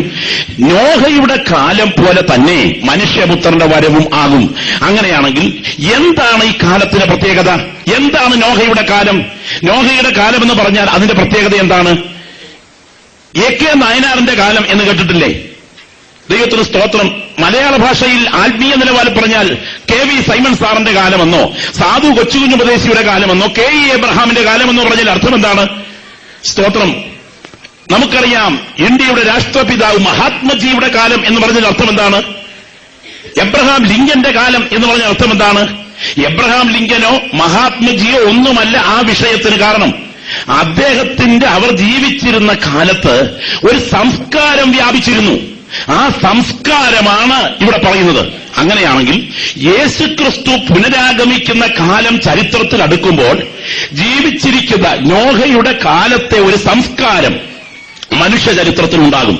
ഇന്ന് രാത്രി ഈ ദൂത് കേൾക്കുന്ന പ്രിയപ്പെട്ടവർ കണ്ണൊന്ന് ഉയർത്തി നോക്കണം. ആ സംസ്കാരം ചരിത്രത്തിൽ ആവർത്തിക്കപ്പെടുന്നത് കാണുമ്പോൾ ദൈവമക്കൾ കണ്ണുയർത്തി നോക്കുക. അവന്റെ മടങ്ങി വരവ് അടുക്കൽ വാതുക്കൽ തന്നെ. എന്താണ് ആ സംസ്കാരത്തിന്റെ പ്രത്യേകത? നോഹയുടെ കാലഘട്ടത്തിലെ സംസ്കാരം അതുപോലെ തന്നെ ഒരു കാലം ചരിത്രത്തിൽ ആരംഭിക്കും. ഇത് മനസ്സിലാക്കണമെങ്കിൽ ആ ഭാഗത്തേക്ക് തന്നെ ഒന്നാമത് ശ്രദ്ധിക്കണം. യേശു എന്താണ് ഇതിനെക്കുറിച്ച് പറഞ്ഞത്? ആഴത്തിൽ ഇതിനെക്കുറിച്ച് നമ്മൾ ഗ്രഹിക്കണം. യേശു പറഞ്ഞ വാക്കുകൾ അവർ പ്രളയം വന്ന് നീക്കിക്കളയോളം അറിഞ്ഞില്ല. എന്താ കാര്യം? തിന്നും കുടിച്ചും വിവാഹം കഴിച്ചും വിവാഹത്തിന് കൊടുത്തും പോന്നു എന്ന് പറഞ്ഞാൽ ഈ പറഞ്ഞ കാര്യം വല്ലതും പാപമാണോ? നിങ്ങൾ ശ്രദ്ധിക്കൂ. തിന്നുന്നത് പാപമാണോ? അല്ല. കുടിക്കുന്നത് പാപമാണോ? കല്യാണം കഴിക്കുന്നത് പാപമാണോ? കല്യാണം കഴിപ്പിക്കുന്നത് പാപമാണോ? വിറ്റും നട്ടും പണതും പോന്നെന്ന് ലൂക്കോസിൽ പറയുമ്പോൾ വിൽക്കുന്നത് ബിസിനസ് പാപമാണോ? നടുന്നത് അഗ്രികൾച്ചർ കൃഷി പാപമാണോ? പണിയുന്നത് ബിൽഡിംഗ് നിർമ്മാണം പാപമാണോ? അല്ല. വിൽക്കുന്നത് പാപമല്ല, നടുന്നത് പാപമല്ല, കൃഷി പാപമല്ല, കല്യാണം പാപമല്ല, കുടിക്കുന്നത് പാപമല്ല, തിന്നുന്നത് പാപമല്ല. പക്ഷേ ആ തലമുറയ്ക്ക് പ്രളയം നക്കിത്തുടയ്ക്കുന്നതിന് തൊട്ടു മുൻപുള്ള തലമുറയ്ക്ക് മേൽ പറഞ്ഞതെല്ലാം പാപമായി മാറി. എന്താണെന്നുള്ള കാര്യം പറയാം. ഈ ഭൂമിയിൽ വരാൻ തുടങ്ങുന്ന പ്രളയത്തെക്കുറിച്ച് ഒരു കർത്തൃദാസന്റെ പ്രസംഗം നടക്കുകയാണ്. വരാൻ തുടങ്ങുന്ന ന്യായവിധിയെക്കുറിച്ചുള്ള പ്രസംഗം മുന്നറിയിപ്പായി കിട്ടിയിട്ടും ഭൗതിക വിഷയങ്ങൾക്ക് മാത്രം ശ്രദ്ധ കേന്ദ്രീകരിച്ച് ഒരു തലമുറ മുൻപോട്ട് പോകുമ്പോൾ മുൻഗണന കൊടുക്കേണ്ടതിന് മുൻഗണന കൊടുക്കാതെ മുൻപോട്ട് പോകുന്ന ആ തലമുറയ്ക്ക് ഇത് പാപമായി തീർന്നതുപോലെ നിത്യതയേക്കാൾ ഭൗതിക വിഷയത്തിന് പ്രാധാന്യം നൽകി ആ തലമുറയ്ക്ക് ഇത് ന്യായവിധിയായി മാറിയതുപോലെ കുഞ്ഞാടിന്റെ രക്തത്താൽ കഴുകൽ പ്രാപിച്ച ദൈവമക്കളെ, നിത്യതയേക്കാൾ ഭൗതിക വിഷയത്തിന് പ്രാധാന്യം നൽകുന്ന ഒരു കാലഘട്ടം ചരിത്രത്തിൽ എത്തിക്കഴിഞ്ഞു. അതിന് നടുവിൽ ഒരുപറ്റം ആളുകളെ എന്റെ കർത്താവ് വിളിക്കുന്നു എല്ലാറ്റിനേക്കാളും നിത്യതയ്ക്ക് പ്രാധാന്യം നൽകാൻ. ഞാൻ പറയട്ടെ, പണ്ടേ കാലത്ത് ഒരു ദൈവദാസൻ പറഞ്ഞതുപോലെ 25 പൈസയുടെ DDT ഉണ്ടായിരുന്നെങ്കിൽ ഒരു കട്ടിലെ മൂട്ട മുഴുവൻ ചാകുമായിരുന്നു. ഇന്ന് 250 രൂപയുടെ DDTക്കകത്ത് ഒരു കട്ടില് മുഴുവൻ കുളിപ്പിച്ചാൽ ഒരൊറ്റ മൂട്ട ചാകുകയില്ല. സ്തോത്രം. ഇവിടെ കണ്ടിട്ടുണ്ട് മൂട്ടയ്ക്ക് അടിക്കുമെന്നൊക്കെ. ദൈവത്തിന്റെ സ്തോത്രം. മരുന്നടിക്കുമെന്ന്. പണ്ട് 25 പൈസയുടെ DDT ഉണ്ടായിരുന്നെങ്കിൽ ഒരു കട്ടിലെ മൂട്ടയെ മുഴുവൻ കൊല്ലാമായിരുന്നു. ഇപ്പം കിലോ കണക്കിന് മൂട്ടപ്പൊടി ഇട്ടാലും മൂട്ട ചാകുകയില്ല. അതിനകത്ത് കിടന്ന് മൂട്ടയ്ക്ക് ഒരു വല്ലാത്ത ഡാൻസാ. എന്നാ കാര്യമെന്നറിയാമോ? മൂട്ടയ്ക്ക് ഇതൊരു സുഖമാ. പ്രിയപ്പെട്ടവരെ, പണ്ട് ഒരു ശീല് പാട്ടും പാടി ദൈവദാസന്മാർ എഴുന്നേറ്റാൽ ഇരിക്കുന്ന തറയിലിരുന്ന ജനം തറ തൊടാതെ ആരാധിച്ചിരുന്നു. ഇന്ന് ഒരു ചാക്ക് പാട്ട് കൊടഞ്ഞേച്ച് എല്ലാ ഉപകരണങ്ങളുടെ തട്ടിക്കൊട്ടിയാലും ഒരെണ്ണം ചലിക്കില്ല. സ്തോത്രം. കാര്യമെന്നറിയാമോ? പണ്ട് പിതാക്കന്മാർ പാടിയ പാട്ടിന്റെ ശൈലി ഇന്നത്തെ തലമുറയുടെ ആത്മീയതയും കൂടെ തിരിച്ചറിയണം. സ്തോത്രം. ഇത് മനസ്സിലാക്കുമ്പോഴാണ് സൈക്കിളും കൊണ്ട് വാ ലോറിയും കൊണ്ട് പാം എന്ന് പറയുന്ന ആധുനിക സുവിശേഷത്തിന്റെ അപകടം നമുക്ക് മനസ്സിലാകുന്നത്. പ്രാർത്ഥിക്കുന്ന ദൈവമക്കൾ ഓർക്ക്, അന്ന് എന്തോ പാട്ട് പാടി ആരാധിച്ചത് ഞാൻ ഓർക്കുന്നു. ഉണ്ടെനിക്കായൊരു മോക്ഷവീട്, ഇന്തലകന്നു ഞാൻ വാഴുമെന്ന്. ദൈവമുണ്ട്, അങ്ങ് പുത്രനുണ്ട്, ആത്മാവുണ്ട്, ദൈവദൂതരുണ്ടല്ലേ. സ്തോത്രം. കാഹള ശബ്ദങ്ങൾ കേട്ടിടാൻ നേരമായി, കഷ്ടങ്ങൾ ഏറ്റ എൻ പ്രിയനെ കാണാറായി. അവർ പാടിയ പാട്ടാ. സ്തോത്രം. കൂടാരമാകുന്ന എൻ ഭവനം വിട്ടകന്നാൽ എനിക്കേറെ ഭാഗ്യം, കൈപ്പണിയല്ലാത്ത നിത്യ വീട്ടിൽ വേഗം എനിക്കങ്ങ് ചെന്നു ചേരാം. സ്തോത്രം. അല്ലേ? കാഹള ശബ്ദങ്ങൾ കേട്ടിടാൻ നേരമായി, കഷ്ടങ്ങൾ ഏറ്റ എൻ പ്രിയനെ കാണാറായി. ഇതൊക്കെയായിരുന്നു പണ്ടത്തെ പാട്ട്. ഇന്ന് അതൊന്നും പാടിയ പരിപാടി നടക്കില്ല. ഇന്ന് പാടണം ദേശത്ത് നീ അനുഗ്രഹിക്കപ്പെടും, ജോലിയിൽ നീ അനുഗ്രഹിക്കപ്പെടും, ജീവിത പങ്കാളിയും നിന്റെ മക്കളും നിന്റെ സമ്പത്തും അനുഗ്രഹിക്കപ്പെടും. ഇന്ന് രാത്രി പറയട്ടെ, 6 അടി മണ്ണിൽ നീറിയൊടുങ്ങുന്ന ലൗകിക സൗഭാഗ്യങ്ങളെ നേടിയെടുക്കാൻ പരിശുദ്ധാത്മാവിനെയും കൃപാവരങ്ങളെയും എങ്ങനെ ഉപയോഗിക്കാമെന്ന ആധുനിക ടെക്നിക്കുകൾ സായിപ്പന്മാരുടെ വായിൽ നിന്ന് പിറന്നു വീണത് വെട്ടിവിഴുങ്ങി ഛർദ്ദിക്കുന്ന മലയാളി പ്രഭാഷകന്മാരുടെ നടുവിൽ ഇന്ന് രാത്രി ദൈവജനത്തോട് ഞാൻ പറയാം, നിന്റെ അപ്പൻ സമ്പന്നനാണെങ്കിൽ നിനക്ക് വേണ്ടത് ഒരുക്കി വെക്കാൻ അവൻ ശക്തനാണെന്ന് വിശ്വസിക്കുന്ന എത്ര പേര് ഇവിടെയുണ്ട്? എനിക്ക് 2 മക്കളുണ്ട്. അവർ റാന്നി ടൗൺ IPC ഫെയ്ത്ത് ഹോമിലുണ്ട്. ആ കുഞ്ഞുങ്ങൾ നാളെ രാവിലെ എന്ത് കഴിക്കണമെന്ന് അറിയാൻ ഇന്ന് രാവിലെ എഴുന്നേറ്റ് എന്നെ പ്രൈസ് ആൻഡ് വർഷിപ്പ് ചെയ്ത് കഴിക്കുന്ന കാര്യത്തിന് വേണ്ടി അപേക്ഷിക്കേണ്ട കാര്യമില്ല. ഞാൻ അപ്പനാണെങ്കിൽ എന്റെ മൂക്കിലെ ശ്വാസം അവസാനിക്കുന്നത് വരെ എന്റെ ഭൗതിക സമ്പത്തിനനുസരിച്ച് എന്റെ കുഞ്ഞുങ്ങൾക്ക് വേണ്ടി കരുതാൻ ഞാൻ ബാധ്യസ്ഥനാണെങ്കിൽ, നീ കുഞ്ഞാടിന്റെ രക്തത്താൽ കഴുകൽ പ്രാപിച്ച സ്വർഗത്തിന്റെ ദത്തുപുത്രനാണെങ്കിൽ, നിത്യതയുടെ തങ്ക തെരുവീതിയിൽ നീ കാല് കുത്തുന്ന ദിവസം വരെ നിനക്കും നിന്റെ തലമുറകൾക്കും വേണ്ടത് കരുതാൻ നീ സേവിക്കുന്ന ദൈവം വിശ്വസ്തനാണ് എന്ന് വിശ്വസിക്കുന്ന ദൈവമക്കൾ ഈ ഭൗതിക വിഷയത്തിൽ ശ്രദ്ധ കേന്ദ്രീകരിക്കുന്നതിന് മുൻപ് നിത്യതയെ കാണുക. ദൈവത്തിന് സ്തോത്രം, ഹല്ലേലൂയ. ഒരു പ്രത്യേക കാലത്തേക്ക് ഒന്ന് കണ്ണുയർത്തി നോക്കണം. നമ്മൾ ഒരുമിച്ച് ഇന്ന് രാത്രി ആ കാലത്തോട്ടൊന്ന് പോകാൻ തുടങ്ങുക. ആ കാലത്തിന്റെ പ്രത്യേകത എന്താണെന്ന് അറിയണമെങ്കിൽ ഉൽപ്പത്തി പുസ്തകത്തിലേക്ക് നിങ്ങളൊന്ന് വരണം. പണ്ടേ കാലത്തൊക്കെ ഞാനിത് വായിച്ചപ്പോ എനിക്കിതിനെക്കുറിച്ച് കൂടുതൽ ബോധ്യമൊന്നുമില്ലായിരുന്നു. ദൈവത്തിന് സ്തോത്രം. കാരണം ഉൽപ്പത്തി പുസ്തകം ഈ 5-ാം അധ്യായത്തിലൊക്കെ ജനിപ്പിച്ചു എന്ന് പറഞ്ഞുകൊണ്ടുള്ള ഈ ലിസ്റ്റ് വായിച്ചപ്പോൾ ഞാൻ വിചാരിച്ചു ഇതിനേക്കാട്ട് അതുപോലെ ടെലഫോൺ ഡയറക്ടറിയും വായിക്കുന്നതാ. കാരണം ജനിപ്പിച്ചു. പക്ഷേ കർത്താവ് പറഞ്ഞ വാക്ക് ശ്രദ്ധിക്കണം. ആകാശവും ഭൂമിയും ഒഴിഞ്ഞു പോകുവോളം സകലതും നിവർത്തിയാകുന്നത് വരെ ഇതിനകത്ത് നിന്ന് വള്ളിയെങ്കിലും, അങ്ങനെയാണെങ്കിൽ വള്ളി പുള്ളി വ്യംഗ്യ ചമൽക്കാരങ്ങൾക്ക് പുറകിൽ പോലും ദൈവാത്മ പ്രേരണയുണ്ടെന്നാ പറഞ്ഞു വന്നതിന്റെ സാരം. അങ്ങനെയാണെങ്കിൽ പഴയ നിയമത്തിലെ വംശാവലി രേഖകളുടെ പുറകിലൊക്കെ പരിശുദ്ധാത്മാവ് വെളിപ്പെടുത്തുന്ന പ്രത്യേക നിയോഗങ്ങളുണ്ട്. അതുകൊണ്ട് തന്നെ നോഹയുടെ കാലം എന്താണ് എന്ന് ഇന്ന് രാത്രി തിരിച്ചറിയുന്ന കാലമായിരിക്കണം. ചുരുക്കി എന്ന് പറഞ്ഞാൽ പെട്ടകത്തിന്റെ മുൻപിലെ ക്യൂ ഒന്ന് ശ്രദ്ധിച്ചേ. പട്ടിയും പൂച്ചയും എരുമയും എലിയും പുലിയും കോഴിയും കുറുക്കനും മുഴുവൻ ക്യൂ നിന്ന് പെട്ടകത്തിൽ കയറുക. എടാ, ഈ നാൽക്കാലിയും തിരിച്ചറിവില്ലാത്ത തിരിയക്കുമൊക്കെ പെട്ടകത്തിൽ കയറാൻ ക്യൂ നിൽക്കുന്ന സമയത്ത് ഏതാണ്ടൊന്ന് വരാൻ പോവുകയാണെന്ന് സാമാന്യം വിവരമുള്ള ഇരുകാലികൾ ചിന്തിക്കുന്നതല്ലേ? തല തിരിഞ്ഞാലും ഇങ്ങനെയും തിരിയാമോ? പിന്നെ ഒരു കാര്യമുണ്ട്, മുങ്ങിച്ചാകാൻ വിധിക്കപ്പെട്ടവൻ മുങ്ങിയേ ചാകൂ. നിത്യതയ്ക്ക് വേണ്ടി നിർണയിക്കപ്പെട്ട ദൈവവൈദ്യന് മാത്രമേ സ്വർഗം ഇത് വെളിപ്പെടുത്തുകയുള്ളൂ. ഇന്ന് രാത്രി നമ്മുടെ കണ്ണ് തുറക്കുന്ന രാത്രിയാകട്ടെ.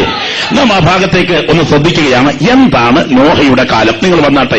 ഉൽപ്പത്തി പുസ്തകം, ദൈവത്തിന് സ്തോത്രം, ഉൽപ്പത്തി പുസ്തകം 4-5 അധ്യായങ്ങളിലേക്ക് നിങ്ങൾ വേഗമൊന്ന് വരണം. ഉൽപ്പത്തി പുസ്തകം 4-5 അധ്യായങ്ങൾ.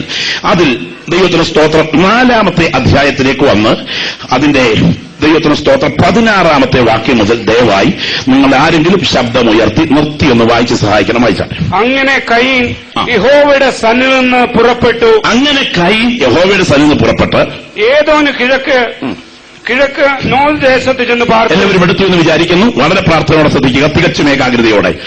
നമുക്കറിയാം, അവിടെ പ്രളയം എന്നൊരു മഹാദുരന്തം മനുഷ്യവർഗത്തെ നക്കി തുടയ്ക്കാൻ പോവുകയാണ്. നോഹയുടെ കാലം പോലെ തന്നെ മനുഷ്യപുത്രന്റെ വരവുമാകും. അങ്ങനെയാണെങ്കിൽ ആ കാലത്തിന്റെ സംസ്കാരം മനുഷ്യകുലത്തിൽ മടങ്ങി വരുന്നൊരു കാലം ചരിത്രത്തിലുണ്ടാകും. എന്താണ് ആ കാലത്തിന്റെ സംസ്കാരം? ആ കാലത്തിന്റെ സംസ്കാരം അറിയണമെങ്കിൽ ആ കാലത്തിന്റെ ജനറേഷൻ പഠിക്കണം.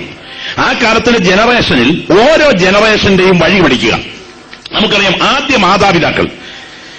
മാതാപിതാക്കൾ ആരൊക്കെയാ? ആദമും ഹവ്വയും. കുടുംബ പാരമ്പര്യം പറഞ്ഞാൽ കായീനിലൂടെ 7-ാം തലമുറയിൽ എത്തി നിൽക്കുമ്പോൾ പ്രളയം എന്ന മഹാദുരന്തത്തിന് തൊട്ടു മുൻപുള്ള സംസ്കാരമാണ്. ഇനിയും ആദം മുതൽ ശേത്ത് എന്ന ഹാബേൽ കൊല്ലപ്പെട്ട സ്ഥാനത്ത് ദൈവം ആദാമി കുടുംബത്തിന് നൽകിയ മകനിലൂടെ ഒരു 7-ാം ജനറേഷനിൽ ചരിത്രം എത്തി നിൽക്കുന്നുണ്ട്. നമുക്കറിയാം, ആദാം മുതൽ ഉടലോടെ എടുക്കപ്പെട്ട ഹാനോക്ക്. അപ്പോൾ ആ ഹാനോക്കിന്റെയും 7-ാം തലമുറയിലെ കായീന്റെ കൊച്ചുമകനായ ലാമേക്കിന്റെയും കാലത്തിന് തൊട്ടു മുൻപിലാണ് പ്രളയം. ഒരിക്കൽ കൂടെ ശ്രദ്ധിക്കുക. കായീന്റെ കൊച്ചുമകനായ ലാമേക്കിന്റെയും ആദമിന്റെ കൊച്ചുമകനായ ഹാനോക്കിന്റെയും പശ്ചാത്തലത്തിൽ ഹാനോക്കിന്റെ മകനാണ് മെതുശലേഹിന്റെ മകനാണ് ലാമേക്കിന്റെ മകനാണ് നോഹ. അങ്ങനെയാണെങ്കിൽ ഒരു പ്രളയം തലമുറയെ നക്കിത്തുടയ്ക്കുമ്പോൾ അതിന് തൊട്ടു മുൻപ് ഈ 7-ാം തലമുറയുടെ സംസ്കാരമാണ് നിൽക്കുന്നത്. ആ സംസ്കാരത്തിന് തത്തുല്യമായി മനുഷ്യകുലത്തിൽ സംസ്കാരം എത്തിച്ചേരുമ്പോൾ ദൈവമക്കൾ കണ്ടുകൊള്ളുക, കർത്താവിന്റെ വരവടുത്തു കഴിഞ്ഞു. അതുകൊണ്ട് അതുകൊണ്ട് നിങ്ങൾ ശാന്തമായി വായിക്കണം. ഇന്ന് രാത്രി ഏകാഗ്രതയോടെ ശ്രദ്ധിക്കുക. എന്താണ് ആ സംസ്കാരത്തിന്റെ പ്രത്യേകത? 16ാമത്തെ വാക്യം മുതൽ ശാന്തമായി നിർത്തി ആ ഭാഗത്തേക്ക് നമ്മൾ കടന്നു വായിച്ചാട്ടെ. അങ്ങനെ കയീൻ യഹോവയുടെ സന്നിധിയിൽ നിന്ന് പുറപ്പെട്ട് ഏദന് കിഴക്ക് നോദ് ദേശത്ത് ചെന്ന് പാർത്തു. കയീൻ തന്റെ ഭാര്യയെ പരിഗ്രഹിച്ചു. അവൾ ഗർഭം ധരിച്ച് ഹാനോക്കിനെ പ്രസവിച്ചു. വായിച്ചാട്ടെ. അവൾ ഒരു പട്ടണം പണിതു. കണ്ടോ, സ്വന്തം സഹോദരന്റെ ചോരക്കറ കയ്യിൽ പറ്റിയ ദുഷ്ടനും പിശാചിന്റെ സന്തതിയും സാക്ഷാൽ ചെകുത്താന്റെ ആത്മാവിൽ പിറന്നു വീണ കായീന്റെ പിന്തലമുറയിൽപ്പെട്ട ഹാനോക്കിന്റെ കുടുംബത്തിലേക്ക് നിങ്ങൾ നോക്ക്. ഇവൻ വീട് പണിതെന്നല്ല എഴുതിയിരിക്കുന്നത്, പട്ടണം പണിതു.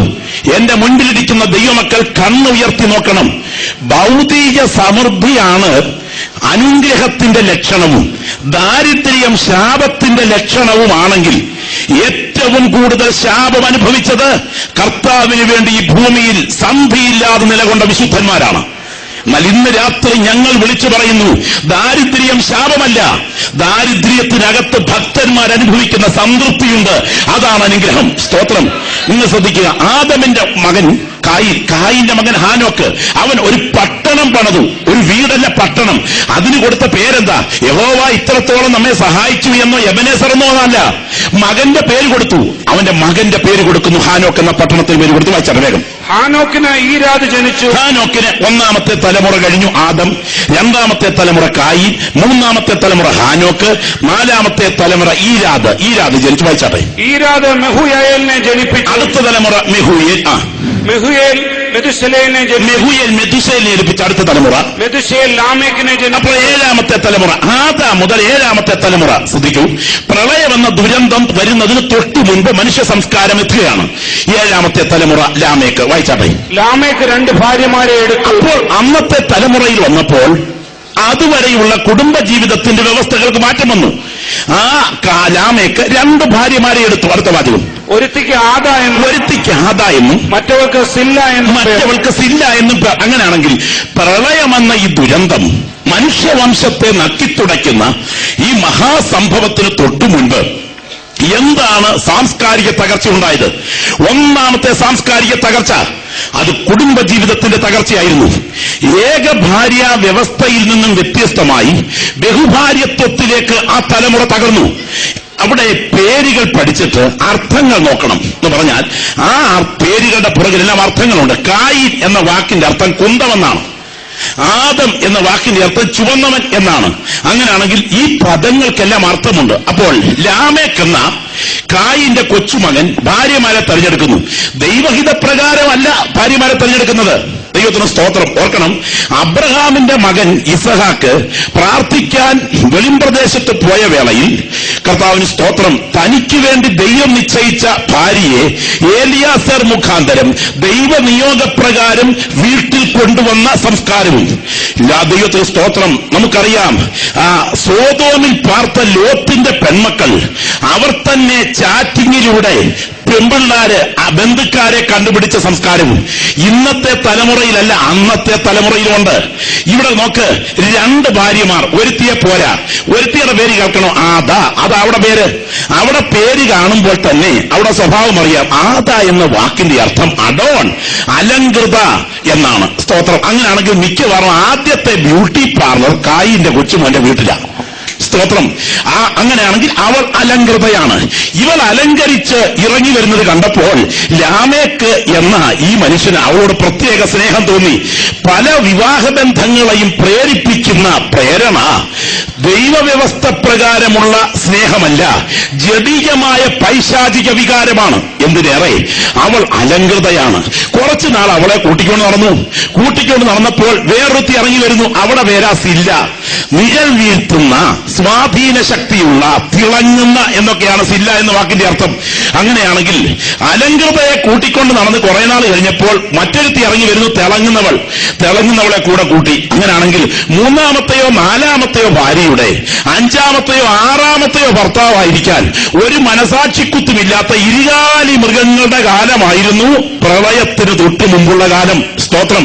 ഇന്ന് രാത്രി കൃപ ലഭിച്ച ദൈവമക്കളെ, സ്വന്തം ശരീരത്തെ ആഡംബരപൂർവം അവതരിപ്പിച്ച് മറ്റുള്ളവരുടെ കണ്ണുകളിൽ ചേക്കേറത്തക്ക വിധം സ്ത്രീ സംസ്കാരം അധപ്പതിച്ച കാലമായിരുന്നു നോഹയുടെ പ്രളയത്തിന് തൊട്ടു മുൻപുള്ള കാലമെങ്കിൽ, യേശുവിന്റെ പുനരാഗമനത്തിന് തൊട്ടു മുൻപ് ആ കാലത്തിന് തുല്യം സംഭവിക്കുമെങ്കിൽ സ്വന്തം ശരീരത്തെ മറ്റുള്ളവരുടെ മുൻപിൽ മോഹപൂർവം അലങ്കരിച്ച് അവതരിപ്പിച്ചുകൊണ്ട് മനുഷ്യരുടെ ഹൃദയത്തിൽ ചേക്കേറാൻ ബന്ധപ്പെടുന്ന ആധുനിക സ്ത്രീ സംസ്കാരത്തിന് നേരെ വിരൽ ചൂണ്ടിയിട്ട് ആത്മനിറവ് പ്രാപിച്ച ദൈവമക്കൾ പറയുന്നു, ഇതിന്റെ പുറകിൽ വ്യാപരിക്കുന്നത് കായീന്റെ കൊച്ചുമകൾ വ്യാപരിച്ച ആത്മാവാണ്. സ്തോത്രം. ഹല്ലേലൂയ. ആത്മാവിൽ ആരാധിക്കുന്ന ദൈവമക്കളെ, ചില ജീൻസ് ഒക്കെ വലിച്ചു കയറ്റി, ചില ബനിയനൊക്കെ വലിച്ചിറക്കി, ചിലതൊക്കെ നടക്കുന്നത് കണ്ടാൽ അമ്പോ എങ്ങനെ ഇതിനകത്ത് കയറിപ്പറ്റി അപ്പോ എന്ന് പരമാർത്ഥികൾ നെഞ്ചത്ത് കൈവച്ച് ചോദിക്കുമ്പോഴും ഒരു കുഴപ്പവുമില്ലെന്ന മട്ടിൽ തലകുലുക്കി നടക്കുന്ന ചില ഹൈടെക് അമ്മമാരില്ലേ, ഒരു കാര്യം ഓർത്തുകൊള്ളുക, ഇതിന്റെ പുറകിൽ വ്യാപരിക്കുന്ന ആത്മാവേതെന്ന് കാണാൻ കണ്ണ് തുറക്കുന്ന ആത്മനിറവ് പ്രാപിച്ച ദൈവമക്കൾ ഇന്ന് രാത്രി വിശ്വാസ കണ്ണുകളാൽ കാണുക. എന്റെ ശരീരം വിശുദ്ധമല്ലാത്ത മറ്റൊരുത്തന്റെ മുമ്പിൽ അവതരിപ്പിക്കുകയല്ല എന്റെ ആത്മീയത. നിത്യതയുടെ കണ്ണുകളിൽ ഞാൻ വിശുദ്ധയാകേണ്ടതിന് വേണ്ടി ലോകത്തിന്റെ ആഡംബരത്തെക്കാൾ ദൈവത്വത്തെ, ദൈവിക വിഷയങ്ങളെ സ്നേഹിക്കുന്ന ഒരു പറ്റം ദൈവമക്കളെ ദൈവാത്മാവ് കാണുകയാണ്. അങ്ങനെയാണെങ്കിൽ ഞാനൊരു വിഷയം പറയട്ടെ.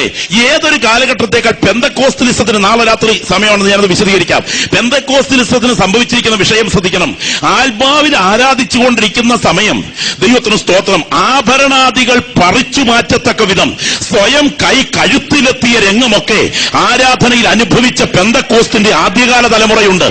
എന്നാൽ ഉടുത്തൊരുങ്ങി ഇതെല്ലാം ചാർത്തിപ്പോര്, ഒരു കുഴപ്പവുമില്ലെന്ന് പറഞ്ഞുകൊണ്ട് ജനത്തിന്റെ ടേസ്റ്റിനനുസരിച്ച് ശുശ്രൂഷിക്കുന്ന ആധുനിക കർത്തൃദാസന്മാരുടെ നടുവിൽ പരിശുദ്ധാത്മാവ് ഇന്ന് രാത്രി വിളിച്ചു പറയുന്നു, 10,000 പേരെ വിളിച്ചുകൂട്ടി ഉപദേശം തലതിരിച്ച് പഠിപ്പിച്ച് അവരുമായി നീ നരകത്തിലെത്തുന്നതിനേക്കാൾ 10 പേരെ വിശുദ്ധിക്ക് വേണ്ടി നിർത്തി അവരുമായി സ്വർഗത്തിലെത്താൻ ഭാഗ്യം കിട്ടിയാൽ അതാണ് വലുത് എന്ന് തിരിച്ചറിയുന്ന ദൈവമക്കൾ കണ്ണുയർത്തി നോക്ക്.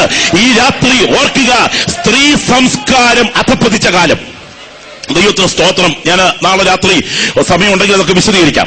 ഇനി രാത്രി ശ്രദ്ധിക്കണം, ഒന്നാമത്തെ കാലം. ഇനി അവരുടെ കാലഘട്ടത്തിലേക്ക് നമ്മൾ മറ്റൊരു രീതി നോക്കിയാൽ, അവരിൽ ആരെങ്കിലും മുച്ചിറിയനോ പൂക്കണ്ണനോ ഞൊണ്ടനോ മന്ദബുദ്ധിയോ വൈകല്യമുള്ളവനോ ആയോ? സാക്ഷാൽ ചെകുത്താന്റെ സന്തതി എന്ന് വിശേഷിപ്പിക്കാവുന്ന ഈ കായിന്റെ കൊച്ചുമക്കളിൽ ആരെങ്കിലും ഏതെങ്കിലും വിധത്തിൽ ശപിക്കപ്പെട്ടവരായോ? നിങ്ങൾ കണ്ണൊന്ന് ഉയർത്തി നോക്കിയേ. ഈ കായിന്റെ കൊച്ചുമക്കളെ വിളിച്ച ഒരു കൊച്ചു ഇന്റർവ്യൂ നിങ്ങളുടെ മുന്നേ വെച്ച് ഞാനൊന്ന് നടത്തി കേൾപ്പിക്കാം. ദൈവത്തിന് സ്തോത്രം. ഒന്ന് പെട്ടെന്ന് വായിച്ചു വിട്ടാട്ടെ. ആ ഭാഗത്തേക്ക് വരുമ്പോ ഏതൊക്കെയാണ് അവിടുത്തെ കുടുംബ സംസ്കാരത്തിലെ പശ്ചാത്തലം, മക്കളെ നിലയിൽ നിൽക്കുന്നു. വായിച്ചാട്ടെ. ആദാ യാബാലിനെ പ്രസവിച്ചു. അവൻ കൂടാരവാസികൾക്കും പശുപാലകന്മാർക്കും പിതാവായി തീർന്നു. അവന്റെ സഹോദരന് യൂബാൽ എന്ന് പേർ. ഇവൻ കിന്നരവും വേണുവും പ്രയോഗിക്കുന്ന എല്ലാവർക്കും പിതാവായി തീർന്നു. വായിച്ചാട്ടെ. സില്ല തൂബാൽ കായിനെ പ്രസവിച്ചു. അവൻ ചെമ്പുകൊണ്ടും ഇരുമ്പുകൊണ്ടുമുള്ള ആയുധങ്ങളെ തീർക്കുന്നവനായി തീർന്നു. മഴത്തുള്ളിക്ക് അപ്പനുണ്ടോ എന്ന് ഇയ്യോബിന്റെ പുസ്തകത്തിൽ ചോദ്യമുണ്ട്. പൈതൃകത്വം പ്രാധാന്യമുള്ളതാ. ആധുനിക മനഃശാസ്ത്രത്തിന്റെ പിതാവാര് സിഗ്മണ്ട് ഫ്രോയിഡ് എന്നറിയാവുന്നവർ പറയും. കാര്യം എന്താ? ഒരു കണ്ടുപിടുത്തത്തിന്റെ ആദ്യ ജനയിതാവിലേക്ക് വിരൽ ചൂണ്ടുകയാ. അങ്ങനെയാണെങ്കിൽ ചുരുക്കി ഞാൻ ചുരുക്കം കൊണ്ട് പറയട്ടെ. കായിന്റെ കൊച്ചുമക്കളെ നിങ്ങളൊന്ന് വിളിച്ചു നോക്ക്. ഒരുത്തനെ വിളിച്ചു, മോനെ നിനക്ക് എന്നാടാ പണി? അവൻ പറയും, പശുഫാം ഉണ്ടാക്കുന്ന, പശുക്കളെ കൂട്ടമായി ബ്രീഡ് ചെയ്ത് ഉത്പാദിപ്പിക്കുന്ന പശുഫാമിന്റെ ഉടമസ്ഥനാണ് ഞാൻ. അപ്പോൾ ആദ്യത്തെ പശുഫാം കായിന്റെ കൊച്ചുമകന്റെ വീട്ടിലാ. ഇനി രണ്ടാമത്തെ ഭാഗത്ത് രണ്ടാമത്തെ മോനെ വിളിച്ചു, മോനെ നിനക്ക് എന്നാടാ പണി? അവൻ പറയും, ഇരുമ്പ് കൊണ്ടും ചെമ്പ് കൊണ്ടും ആയുധം തീർക്കുന്ന, എന്ന് പറഞ്ഞാൽ ഖനികൾ കണ്ടെത്തി അയിരികൾ കുഴിച്ചെടുത്ത് ലോഹങ്ങൾ ഉണ്ടാക്കി അതിൽ നിന്ന് ഉപകരണങ്ങൾ സൃഷ്ടിക്കുന്ന ഖനിയുടെ ഓണറാ ഒരു മോൻ. അടുത്ത മോനെ വിളിക്കും, മോനെ നിനക്ക് എന്നാടാ പണി? അവൻ പറയും, ദൈവത്തിന് സ്തോത്രം, കിന്നരവും വേണവും വീണയും ഉപയോഗിക്കുന്ന എല്ലാവർക്കും പിതാവാ ഞാൻ. എന്ന് പറഞ്ഞാൽ കീബോർഡും ഈ സിസ്റ്റങ്ങളും കമ്പ്യൂട്ടറും ഒക്കെ ഉണ്ടാക്കുന്നതിന് വല്യപ്പനാണ് ഒരു മോൻ. സ്തോത്രം. ഇനി അടുത്ത മോനെ വിളിച്ചാൽ അവർക്ക് ഓരോരുത്തർക്കും ഒരു പെങ്കൊച്ചാണ് അവിടെ വരുന്ന നയമായ എന്ന് പറഞ്ഞാൽ ബ്ലസ്ഡ്, അനുഗ്രഹിക്കപ്പെട്ടവളാണ്. ഒരാൾ ഖനിയുടെ ഓണർ, മറ്റൊരാൾ പശുഫാം നടത്തുന്നു, വേറൊരാൾ ടെക്നോളജിസ്റ്റ്, ആയുധങ്ങൾ തീർക്കുന്ന ഒരാൾ. അങ്ങനെയാണെങ്കിൽ സത്യത്തിൽ പറഞ്ഞാൽ മക്കൾ മുഴുവൻ ബൗദ്ധികമായി ഉയർന്നവരാ. ആ കാലഘട്ടത്തിൽ മനുഷ്യജാതിയുടെ സംസ്കാരം എത്തി നിൽക്കുമ്പോ ഖനികൾ കണ്ടുപിടിച്ച് അയിരുകളിൽ നിന്നും ലോഹങ്ങൾ ഉൽപ്പാദിപ്പിക്കത്തക്ക ബുദ്ധിയും കീബോർഡ് മുതലായ ഉപകരണങ്ങളുടെ ആദ്യത്തെ ഭാഗമായ വേണുവും വീണയും കണ്ടുപിടിക്കത്തക്ക ബുദ്ധിയും ഇനിയും പട്ടണം പണിയത്തക്ക വിധത്തിലുള്ള വാസ്തുശില്പ കലാവിദ്യയും ഈ ശപിക്കപ്പെട്ടവന്റെ വീട്ടിലാ. നിങ്ങളിന്ന് രാത്രി കണ്ണൊന്ന് ഉയർത്തി നോക്കിയേ. ആദം മുതൽ ഏഴാമനായ ഈ ലാമേക്കിന്റെ വീട്ടിലേക്ക് നിങ്ങൾ കണ്ണുയർത്തി നോക്ക്. ഭാര്യമാരെങ്ങനെയുണ്ട്? സൗന്ദര്യമുള്ളവർ. മക്കൾ എങ്ങനെയുണ്ട്? ഒരുത്തൻ ടെക്നോളജിസ്റ്റ്, മറ്റൊരുത്തൻ ഖനിയുടെ ഓണർ, വേറൊരുത്തൻ അതേ ബുദ്ധിപരമായി നന്നായി കൃഷിപരമായിട്ടും മറ്റു മാത്രമല്ല മൃഗങ്ങളെ കൂട്ടമായി ബ്രീഡ് ചെയ്ത് ഉത്പാദിപ്പിക്കുന്ന വലിയ ഫാമിന്റെ ഉടമസ്ഥൻ. അങ്ങനെയാണെങ്കിൽ ഒരുത്തൻ പോലും ബലഹീനനില്ല, എല്ലാവരും ധനാഢ്യനാണ്. എന്നാൽ ഇതേ സംസ്കാരം നിലനിൽക്കുന്ന കാലത്ത് എന്റെ മുൻപിലിരിക്കുന്ന ദൈവമക്കൾ കണ്ണൊന്നുയർത്തി ഏഴാമത്തെ തലമുറയിൽപ്പെട്ട ശേത്തും ഏനോശും കഴിഞ്ഞുള്ള ഹാനോക്കിന്റെ വീട്ടിലേക്ക് നോക്കിയേ. ഹാനോക്ക് ദൈവത്തോട് കൂടെ നടന്നവൻ. അവന്റെ വീട്ടിൽ ദർശനം വ്യാപരിക്കുകയാ. അങ്ങനെ ഇരിക്കെ അവന്റെ ഭാര്യ ഒരു കുഞ്ഞിന് ജന്മം കൊടുത്തു.